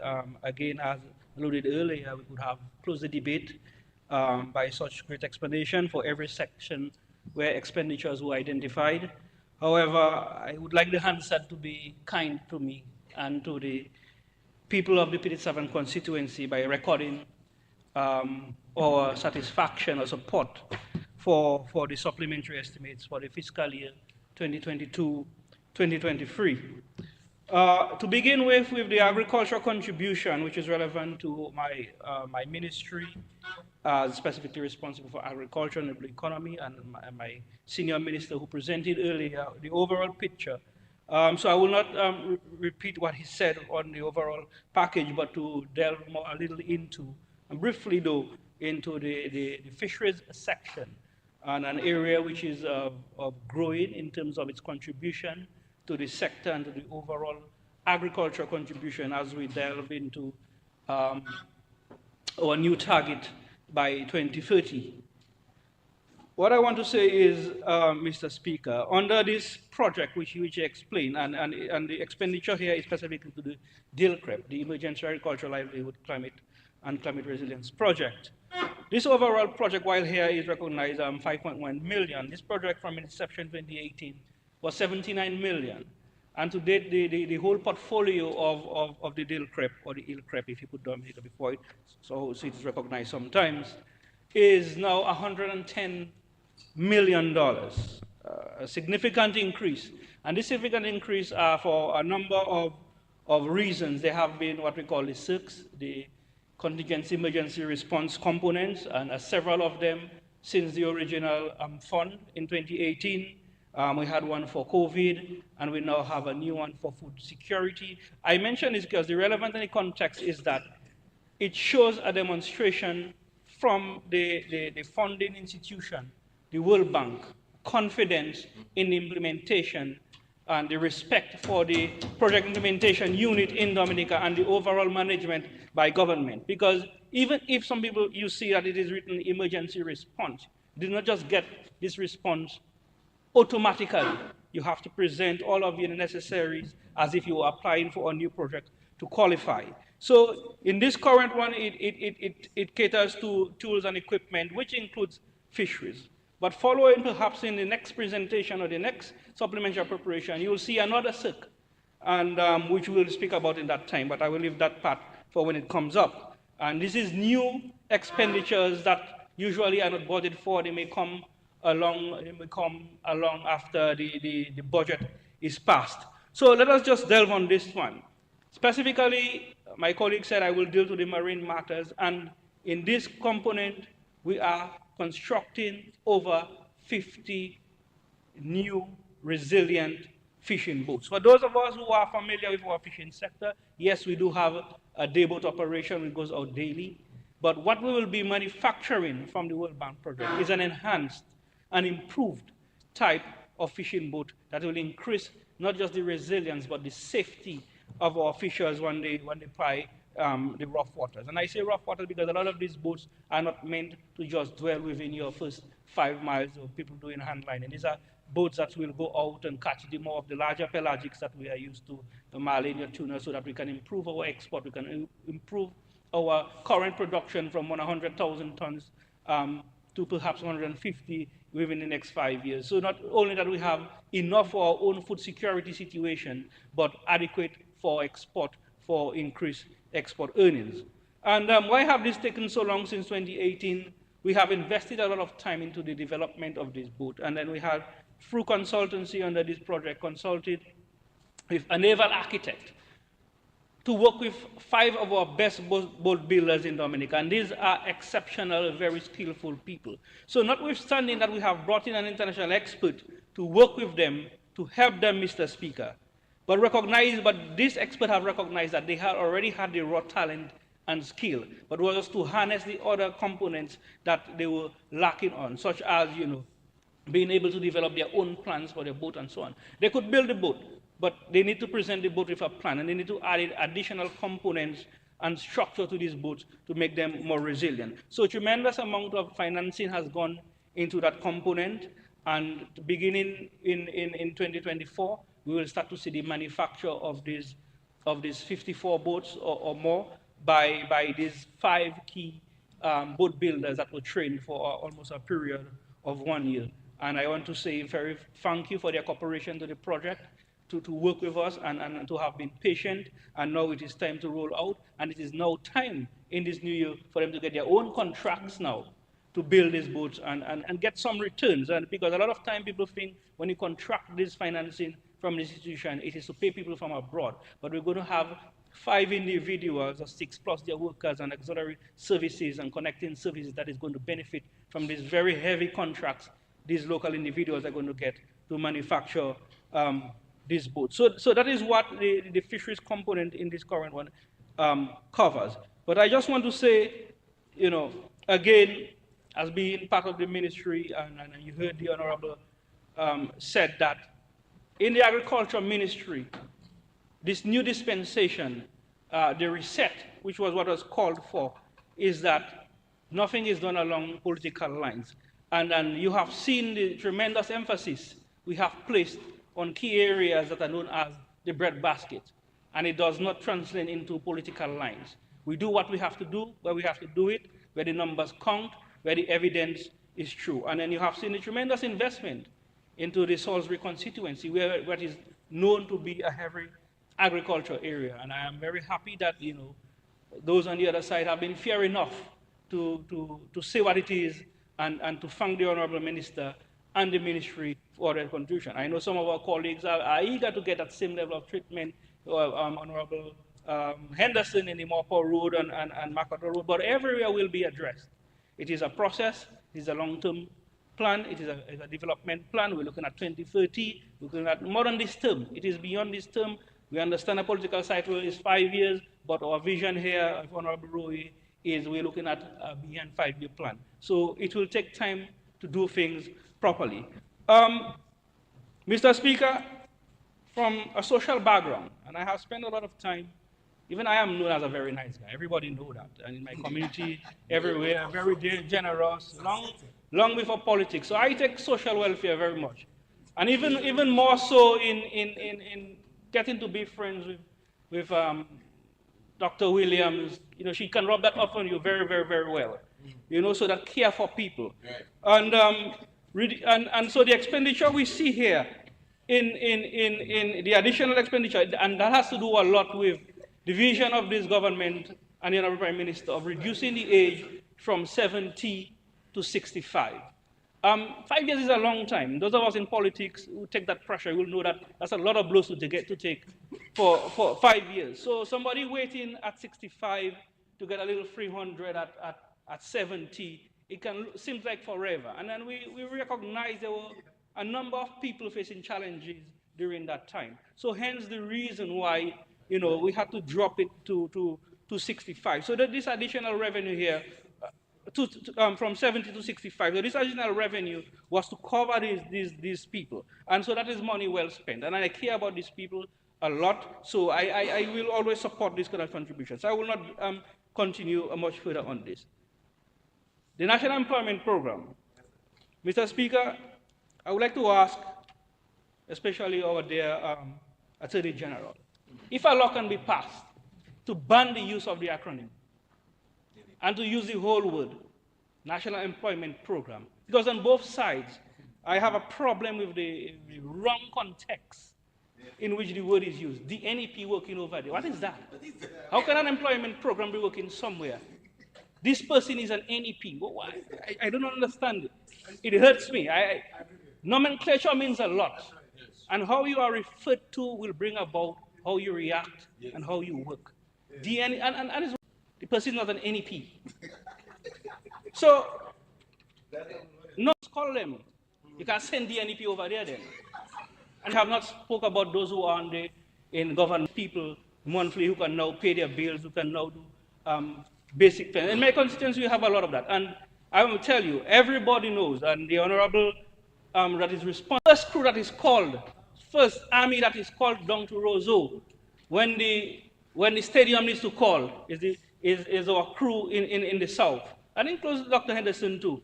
But my crew, specifically the Pitt-7 constituency, right there in Rosa, we had to clear the grounds for the breaking of the school in Goodwill. All the way from up there, we have to come up and make sure that job was done. In the stadium, first crew, under the Kenfield Clippers, you can imagine, and we do it with pride. That's right. They do it with pride. I have never heard anyone complain from my constituency that the payment is late, because they know the payment will be there. The payment must come. So they are very grateful. They don't complain. Even when the only crew that was there cleaning for the stadium, they were there. You don't hear anything. And so I want to, and this is a message that they have asked me to bring back, and you can see it. Right. I had a social event for the entire cleanup and beautification crew and caregivers. We had a bash last week. I mean, everybody wanted to be there. Free food, they deserve that. And I didn't want any of them to volunteer to prepare anything. All I wanted them to do was dress, come, and go back whenever they wanted to go back. Bosses parked there. If one person wanted to go at their home, I make any boss back to one person at their home. And that is the treatment and appreciation I want to display that you have for this. Okay? And so, AG, think about it and let me know if that is legally possible. You cannot not speak about geothermal as it is in the supplementary. And a question was asked of Honorable Henderson, and he has said at the appropriate time that we will hear. So I do not think it is wise of me to take the wind of his sails, because he has worked so hard on this. So if the best news, the person to bring out the best news, I believe, should be him. And I wouldn't even say light of the tunnel. I mean, there is more than light at the end of that tunnel. I think that tunnel, if you just walk a little too close, you'll fall below. Yeah, so that is how we are out of this tunnel. And I'm happy to be part of Parliament and part of our cabinet, part of our government that have reached that milestone, because I have seen the progression of it. But it was a long journey, hundreds of millions from the state, personally, without having to take extensive loan. I mean, yes, you have some loan, which is unavoidable, but the state itself have done tremendous work. So you cannot outrule geothermal. And geothermal is not about just, people talking about the environment and so on. I mean, people always look for an excuse when they know you have rich near. When they know you have almost accomplished, they want to find something else to derail it. We all know what a reduction of tariff will be. That alone in itself, if I am paying now 40% less of my current electricity bill for me, I don't even want to hear about anything else. I don't want to know if government make a dollar in it. That is not my problem. I am a consumer, and I speak here as a consumer. 40% less of $100 is $60. This is fine enough with me, and I am sure every business that relies on heavy use of electricity will be very thankful. So if it is that, we have to get much more than that in 25 years, as is talked about. But again, I will leave that for Dr. Henderson at the appropriate time to bring to the nation as to what is going to happen with geothermal. I just want to reiterate that I have my full support for any expenditure. We have gone so far, and we have to get this mission accomplished. The East Trough, you see there is a budget allocation again, a grant from the World Food Program. I cannot not mention this as being part of a constituency that have been severely affected by climatic events. It wasn't even a hurricane, tropical storm Erica in 2015, where the entire Petit Seven constituency was relocated, and they've gone through several years of facing what these people in the East have faced. So it is, for me, my comment on this is more of a matter of solidarity with the people who are affected in Saint-Sauveur, in Petit Soufriere, Castle Bruce, and Good Hope, and so on. These are areas I knew very well back when I was in my previous profession, so I know what these people are, and I can sympathize with them, just coming from a constituency where an entire community was faced with the exact same thing. So I appreciate any measure that is taken to relieve these people of any sort of burden that they have. The icing on the cake, Mr. Speaker, the goose that lays the golden hen, which is our currently the Citizenship by Investment program. And that is what it is. The goose that lays the golden hen. So any measure, the golden egg, Mr. Speaker, I correct myself. Yeah, goose, hen, all of them, they are wings, and they lay. So anything that lays, is fine, yeah. So it doesn't change the context of the message. They all lay. So if they all lay, they all lay egg. So if all the eggs are golden, it's still fine. Yeah. But it's just that one is bigger than the other, but one lay more than the other. So it equates at the end. Due diligence fees, we have seen a significant, Mr. Speaker, increase in the due diligence fees. Some people say over 18 million. But this is what they have asked for, Mr. Speaker. This is what they have asked for. And that's the thing with people on the other side who ask for things. When they get it, they are shocked because they didn't expect it. And that is the problem. We should have electoral reform. When you give them electoral reform now, they are shocked because they didn't expect that we would do it. But what the shock they will get is the speed at which we're going to do it. So they will be even more shocked. So that is an example. Oh no, our passport should be more safe. The way in which the passport, the transaction is done should be more transparent and should have more security. Here it is that we have listened to constructive criticism, Mr. Speaker. Because we do listen to criticism, but they have to be constructive. So every time criticism are constructive, I mean, we are very, I can say, reasonable people. So this is one of them. So they have always been cried to strengthen the due diligence process, to make sure the process in which by the Citizenship Investment Program is transacted. We avoid certain types of people in the world. So then we have listened and made the investment. So I welcome that investment from the relevant ministry and the Prime Minister and the Minister of Finance. Yes, it is a sizable sum, but it is minuscule in terms of the expected returns that we will get by having a stronger system. Okay, and so with these few words, Mr. Speaker, I want to say overall, I have my full support. I believe the people of the Petit Seven constituency will agree with me to give that support on their behalf, and I wish to say that thank you to them. They are very wonderful people. I've had a wonderful year so far. Good times and bad times, this is what a marriage is, I accept it. Wholly, and I continue to another year with them, and I wish all the entire people, constituents of the constituency, a Merry Christmas. But of course, I will spend more quality time with them at appropriate places so that we can, celebrate a bit better, Mr. Speaker. Thank you very much for your attention.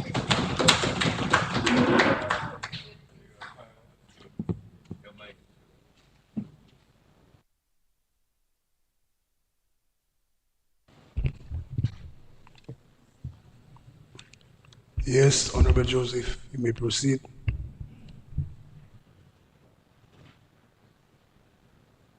Mr. Speaker, I think we had enough of the numbers.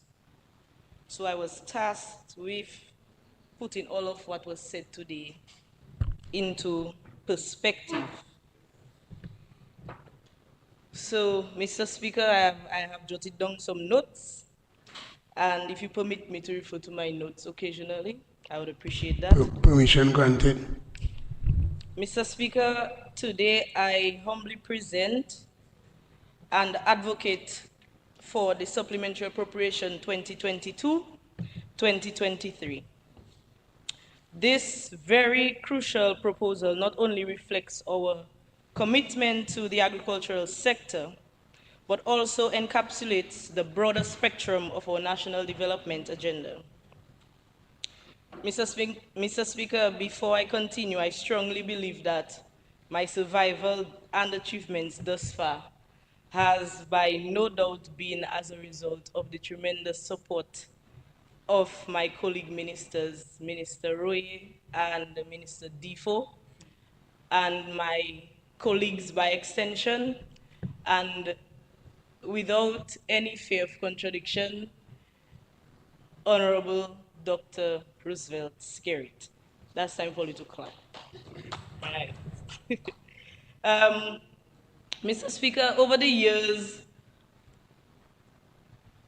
our agricultural sector has witnessed remarkable growth marked by innovative initiatives, technological advancements, and robust policy frameworks. Through concerted efforts, we have enhanced agricultural productivity, ensured food security, and empowered local farmers. The implementation of sustainable agricultural practices has not only preserved our natural resources, but also positioned our nation as a regional leader in agro-industrial development. In the realm of agriculture, our government has been unwavering in its dedication to fostering the growth of community agro-enterprises. Over the past year, we have witnessed substantial progress in this sector, with increased investment in sustainable farming practices, modernization of agricultural techniques, and the facilitation of market access for local producers. These efforts have not only strengthened food security, but have also empowered our local communities to thrive economically through agro-based initiatives. Simultaneously, Mr. Speaker, strides in housing and the National Employment Program has been equally commendable. The provision of affordable and resilient housing and the creation of sustainable employment opportunities have contributed significantly to the overall well-being of our citizens.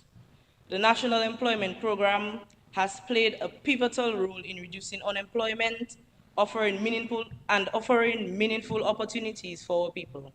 And I would just like to take this opportunity to say thank you to my beautification team and supervisors and every constituent engaged within the National Employment Program.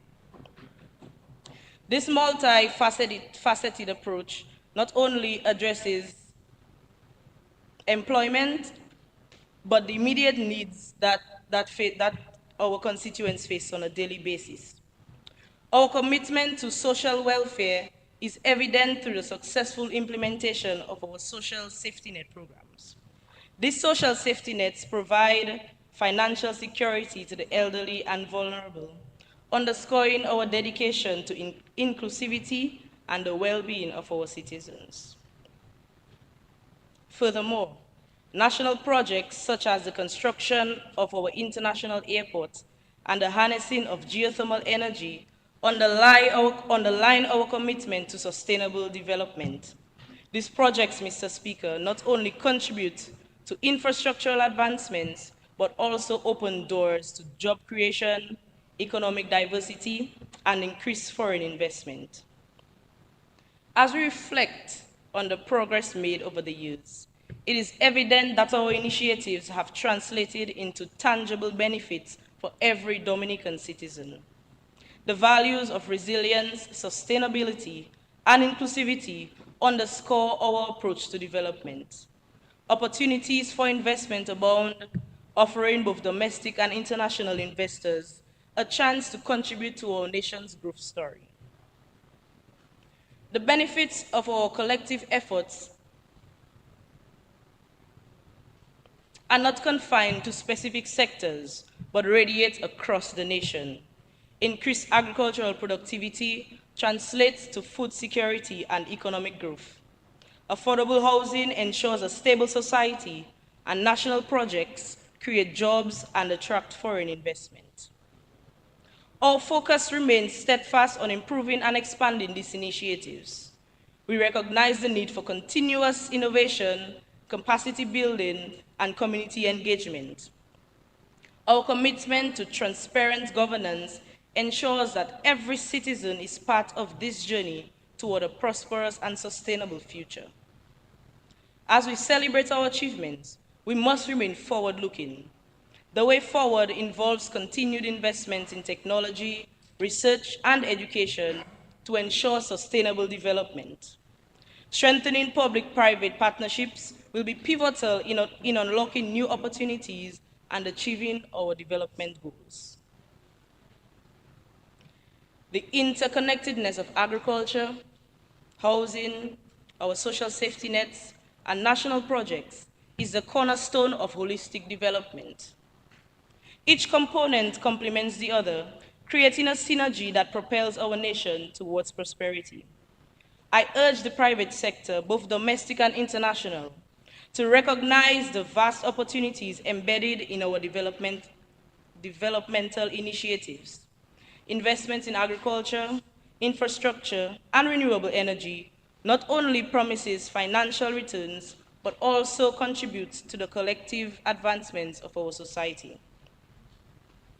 For the regular citizen, these endeavors mean enhanced quality of life, better employment prospects, and a more secure future. It means improved livelihoods, access to quality education and healthcare, and a brighter future. It means that the aspiration of our youth are not just dreams, but achievable goals within the landscape of our developing nation. To the youth, this is an invitation to actively participate in shaping the destiny of our nation. Embrace the opportunities before you, for you are the architects of tomorrow. In closing, I would like to address the youth directly. You are the heartbeat of our nation's progress. Your ideas, your energy, and aspirations are invaluable. Seize the opportunities provided by these initiatives, be catalysts for change, and actively engage in shaping the future you desire. Your potential is boundless, and your contributions will define the legacy of this country. The challenges we face are also opportunities for innovation and growth. Believe in your potential and let your actions shape the destiny of our great nation.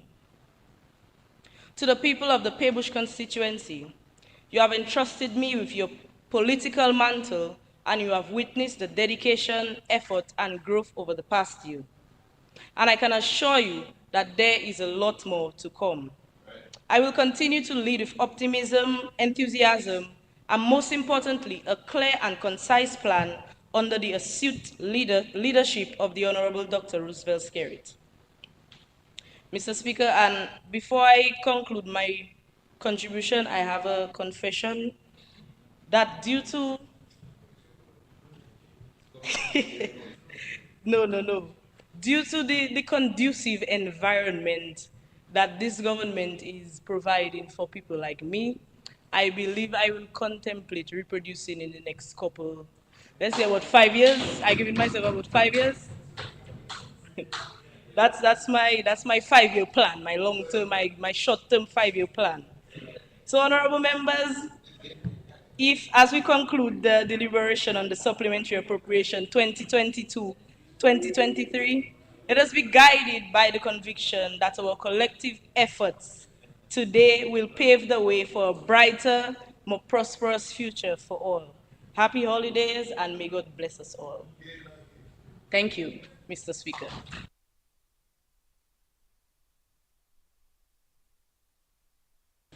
I thought the Honorable Pal Sek would want to confess in church, but you can't confess in Parliament. But proceed. Dr. Honorable Williams, you're recognized.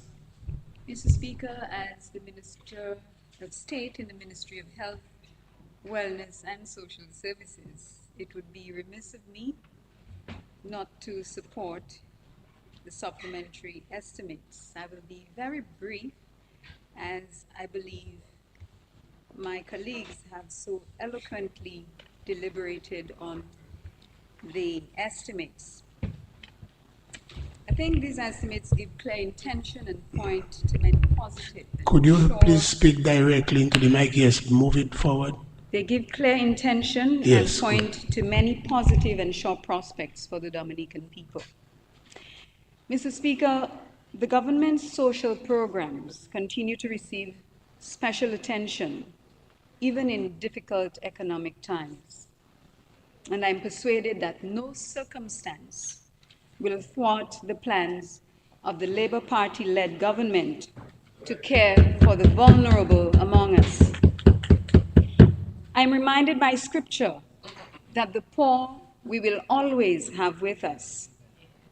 Thus, I believe there is an obligation on our part to care for them.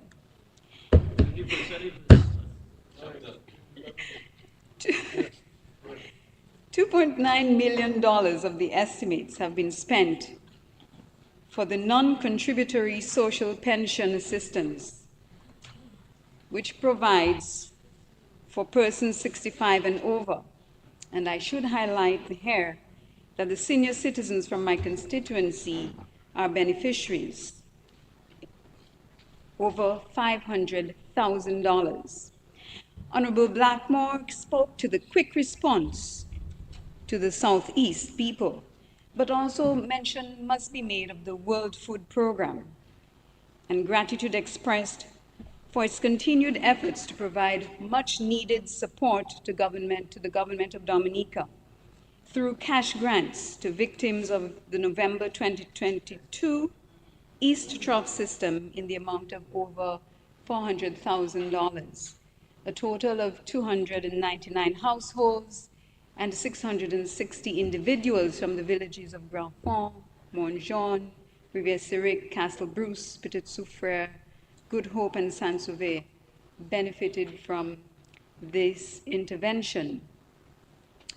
I did say I was going to be brief, but while I'm on my feet, Mr. Speaker, let me take the opportunity to express sincere thanks to the constituents of Casgori, La Plaine, La Ronde, Boetica, and Delis for your patience, understanding, and support during my first year in office.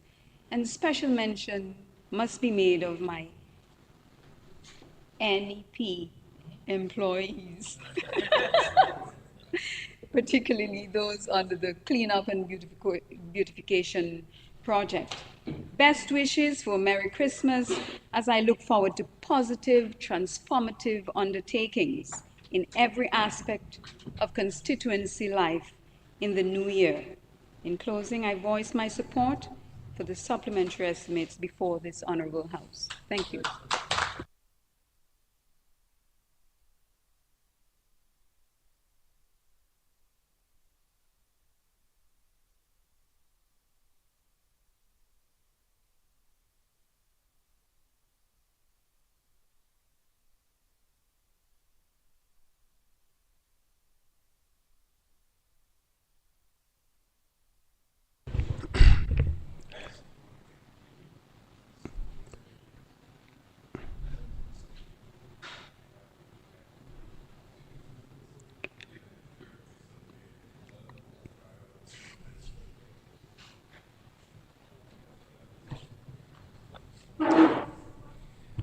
Mr. Speaker, I have been well,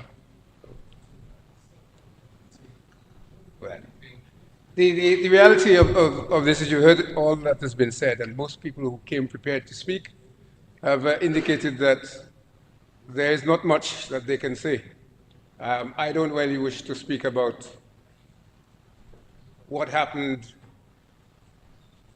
in time of Hurricane David and the types of manure that were in use at that time, Mr. Speaker. But in all seriousness, I just want to record that I have to support the supplementary appropriation as before this House. The figures have been discussed at some length. The senator from Senator Paris raised a number of points which, in and of their own, sound interesting. But as we heard, the honourable member for Wesley, Minister Grant, pointed out one error. I'm aware that there are other errors that are observed, and I I'm sure the Minister for Finance, who is here, will, in his rebuttal, will highlight some of those. But the reality is, Mr. Speaker, that we know that supplementary appropriations are inevitable. To use the phrase, I think that was used by the member for Margaret, there are always going to be unforeseen expenses and events that occur. And when you have major projects, those occurrences are even more likely, I would suggest. What is clear is that all of the items that are before this House in the supplementary appropriation are clearly set out, and as is always the case, they are expenses that have arisen and that are necessary. And I don't have a constituency per se. My constituency is the whole of this beautiful country of ours. And I noted that the ministry that I am essentially attached to, Ministry of National Security and Legal Affairs, that they were that ministry features in the expenditure, and for obvious reasons. Although most of that was not to the legal affairs segment, or indeed to the chambers of the Attorney General.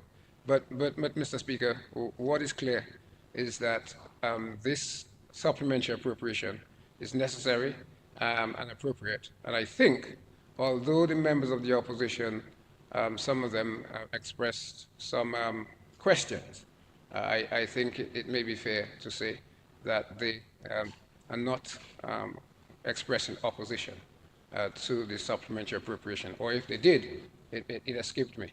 So I think they accept that the supplementary appropriation as presented to this House by the Honourable Minister for Finance, and as he will address in closing in his rebuttal, is appropriate and entirely appropriate for my wholehearted support. Thank you, Mr. Speaker.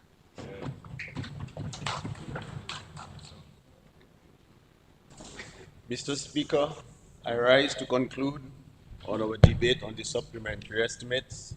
I just need to clarify a few things regarding the $349,702,600.49. Interestingly enough, both sides of the House have actually agreed and support the supplementary estimates. But I would want to point out to Senator Charles that we're not going to put geothermal on the back burner while we do the airport. We're a government with capacity and we can do more than one thing at one time. So there are so many different projects we're doing. So we don't have to put anything on a back burner. We'll do everything simultaneously. This is the capacity that we have in this Labour Party government. We have many projects going on, and I think we'll all agree that money was well spent. All the money that we've spoken about here today was pretty much well spent. And if you were to look at it, this is because this government has put the people of this country first. This is a government that feels the people, we read the people, we're in touch with the people, so we know what affects them the most, and we know how to adjust and to be pragmatic in our approach as we address all their issues.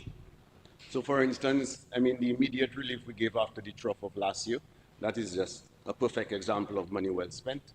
If you look at the money that was spent in terms of the civil registry and our passport issuing systems, in excess of $3 million, that is excellent. You have to look at how we protect our official documents and how significant this is to us. That is money well spent. Elections, $3 million, in excess of $3 million, obviously, we have to give the people the opportunity to return their government, which was done. So, and they did that overwhelmingly so. And that is so that we can continue being their guardians and taking care of them. And as we've been doing for the past more than 2 decades, if you ask me. Then also the money on the international airport, everybody has spoken about it. And let alone the tourism part. It's all about how it helps agriculture. It's all how it is going to all the different businesses that will be associated with the international airport. It's really a transformative project in our development, and we all look forward to it. So 119 million in excess of this is money well spent. If we were to look at things like the gasoline shortages that we mentioned, in excess of $6 million that we spent, not only spending $6 million in the time of the gasoline shortage, but that money was spent such that if we were to have a similar situation again, we'd be in a better position because we put some mitigating measures into place for this as well. So we have to recognize those things. If we look at from the non-contributing benefit from 70 to 65 years, obviously, and the 5% increase in the pension, all this is how we help people put money in people's pockets, especially our elderly that we're so concerned about.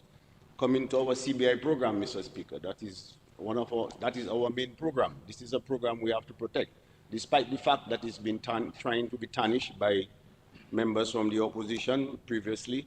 But no, that's why we've remained #1 in our CBI program, because of our due diligence.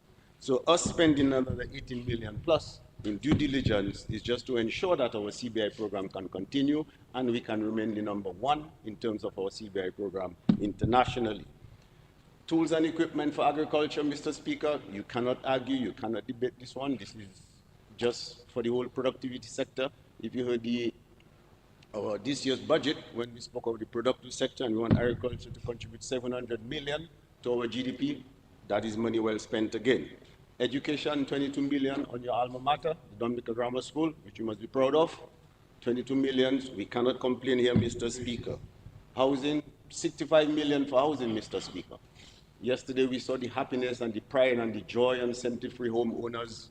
And interestingly enough, although it was mentioned that jobs for local contractors, actually all of these were local contractors, all 75 homes built. So this sort of just nullifies everything that was said. So all the local contractors are here.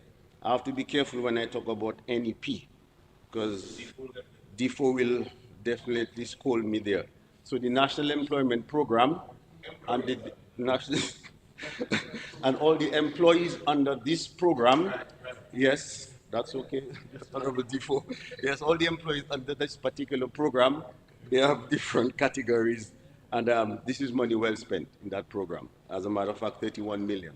So, and I know how it benefits so many people in my community, because I know the amount that goes to my community in excess of $200,000 every month. So you can imagine if we just remove this from the constituencies, what a problem we have. So it's a program that we cannot do without, not from the point of view that they actually provide a very useful service, keeping the country clean. And not only keeping the country clean, but it's just how they can fend for themselves or can they provide for themselves, and the sense of dignity and pride they have when they get this done. So it's not a program we should look down on. And our government has never, ever looked down on the National Employment Program. If anything, we're the ones who've been saying that these people are doing an excellent job, and we've been praising them ever since, and we won't stop praising them either at all. In terms of money spent on the geothermal, Honorable Henderson spoke, I'm not going to touch on this. Layu, our roads in Layu, the 11 million plus that we spent. So, Mr. Speaker, I mean, I can go on and on, but I'll be repetitious. But the point here I'm trying to say is that every single cent that was spent was well spent. If someone were to argue about this money spent, the issue here, Mr. Speaker, is if someone cannot understand how this government is a people-centered government, then they might want to object and argue here and there. But that is because the eyes cannot see what the mind doesn't know. So if somebody doesn't understand and they don't know, they will not see those things. And that is the shortcoming for some people here. But, Mr. Speaker, I think both sides have generally agreed. And, but there's something I should clarify also, because when person talks about in excess of 400 CFWs, that is not correct. There are 131 advances. And this, I don't know where the 400 came from. And we have to look at what we're doing here, the supplementary estimate. This has absolutely nothing to do with this year's budget. This was money above and beyond what was approved for last year's budget. So we shouldn't get confused and think about 400 plus advances. No, the environment warrants. This is something that happens within the ministries. Let's assume you have money for salaries, and then you run short, so you can get money from travel, and you put in your salaries. But the financial officer must get permission from the Ministry of Finance. That is totally different from the CFW. And we only had 31 advances from the CFW, and this has absolutely nothing to do with this year's budget. This is above and beyond of last year's budget. So I think Senator Paris was a little bit confused there when he mentioned that part, but I just wanted to clarify it so that we can understand those different things here. Mr. Speaker, these supplementary estimates, I think, really explains how well the prudent management of the finances of this government. And if anything that the listening public should take from that is they should recognize that we're leading from the front.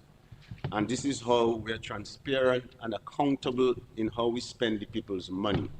And we would love that the citizens of the country can prioritize like this government and be prudent in their financial management so that we can all do it together. This is what the Honorable Prime Minister spoke about when he spoke about the reset, how we spend, what we spend on, and this government is leading from the front. So it would be lovely if the citizens can follow us, prioritize, and spend within their limits, within their budgets, and on the proper things that can provide development for them.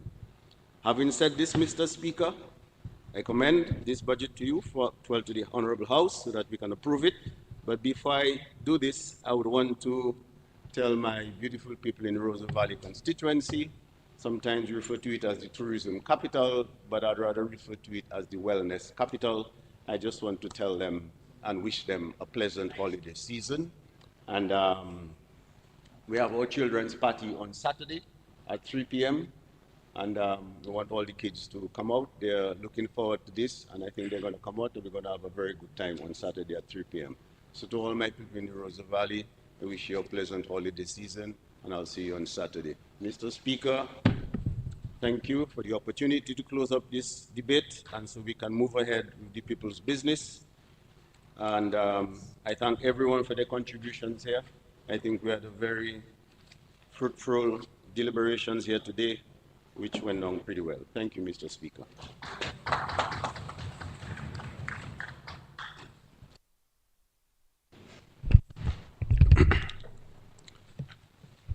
This concludes the debate on the supplementary estimate. The supplementary estimate shall now be referred to a committee of supply of the whole House.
And I have to report that the supplementary estimate have passed through the Committee of Supply without amendments.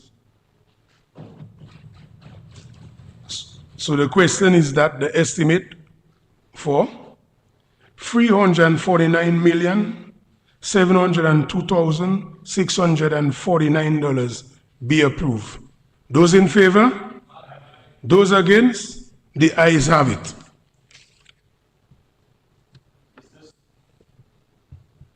Mr. Speaker, I move that the bill shortly entitled Supplementary Appropriation 2022-23 Act 2023 be read a first time. I beg the second motion, Mr. Speaker.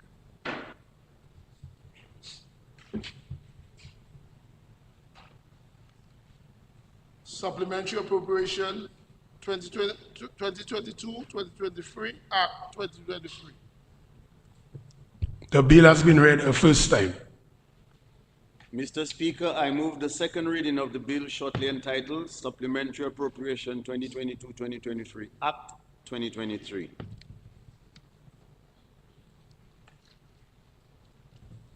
Mr. Speaker, I beg to move to second motion. Mr. Speaker, I commend the Supplementary Appropriation Bill to the House. It has been moved and seconded that the bill shortly entitled Supplementary Appropriation 2022-2023 Act 2023 be read a second time. Those in favor? Those against? The ayes have it. The bill will not be read a second time. Supplementary Appropriation 2022-2023 Act 2023. I move that the bill shortly entitled Supplementary Appropriation 2022-2023 Act 2023 be read a third time and passed. Mr. Speaker, I beg to second the motion. It has been moved and seconded that the bill shortly entitled Supplementary Appropriation 2022-2023 Act 2023 be read a third time and passed. Those in favor? Those against? The ayes have it.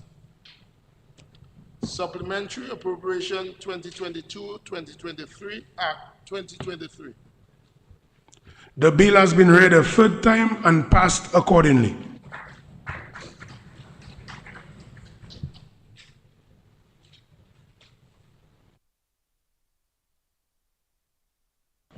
I beg that the House be suspended until 6:30 p.m.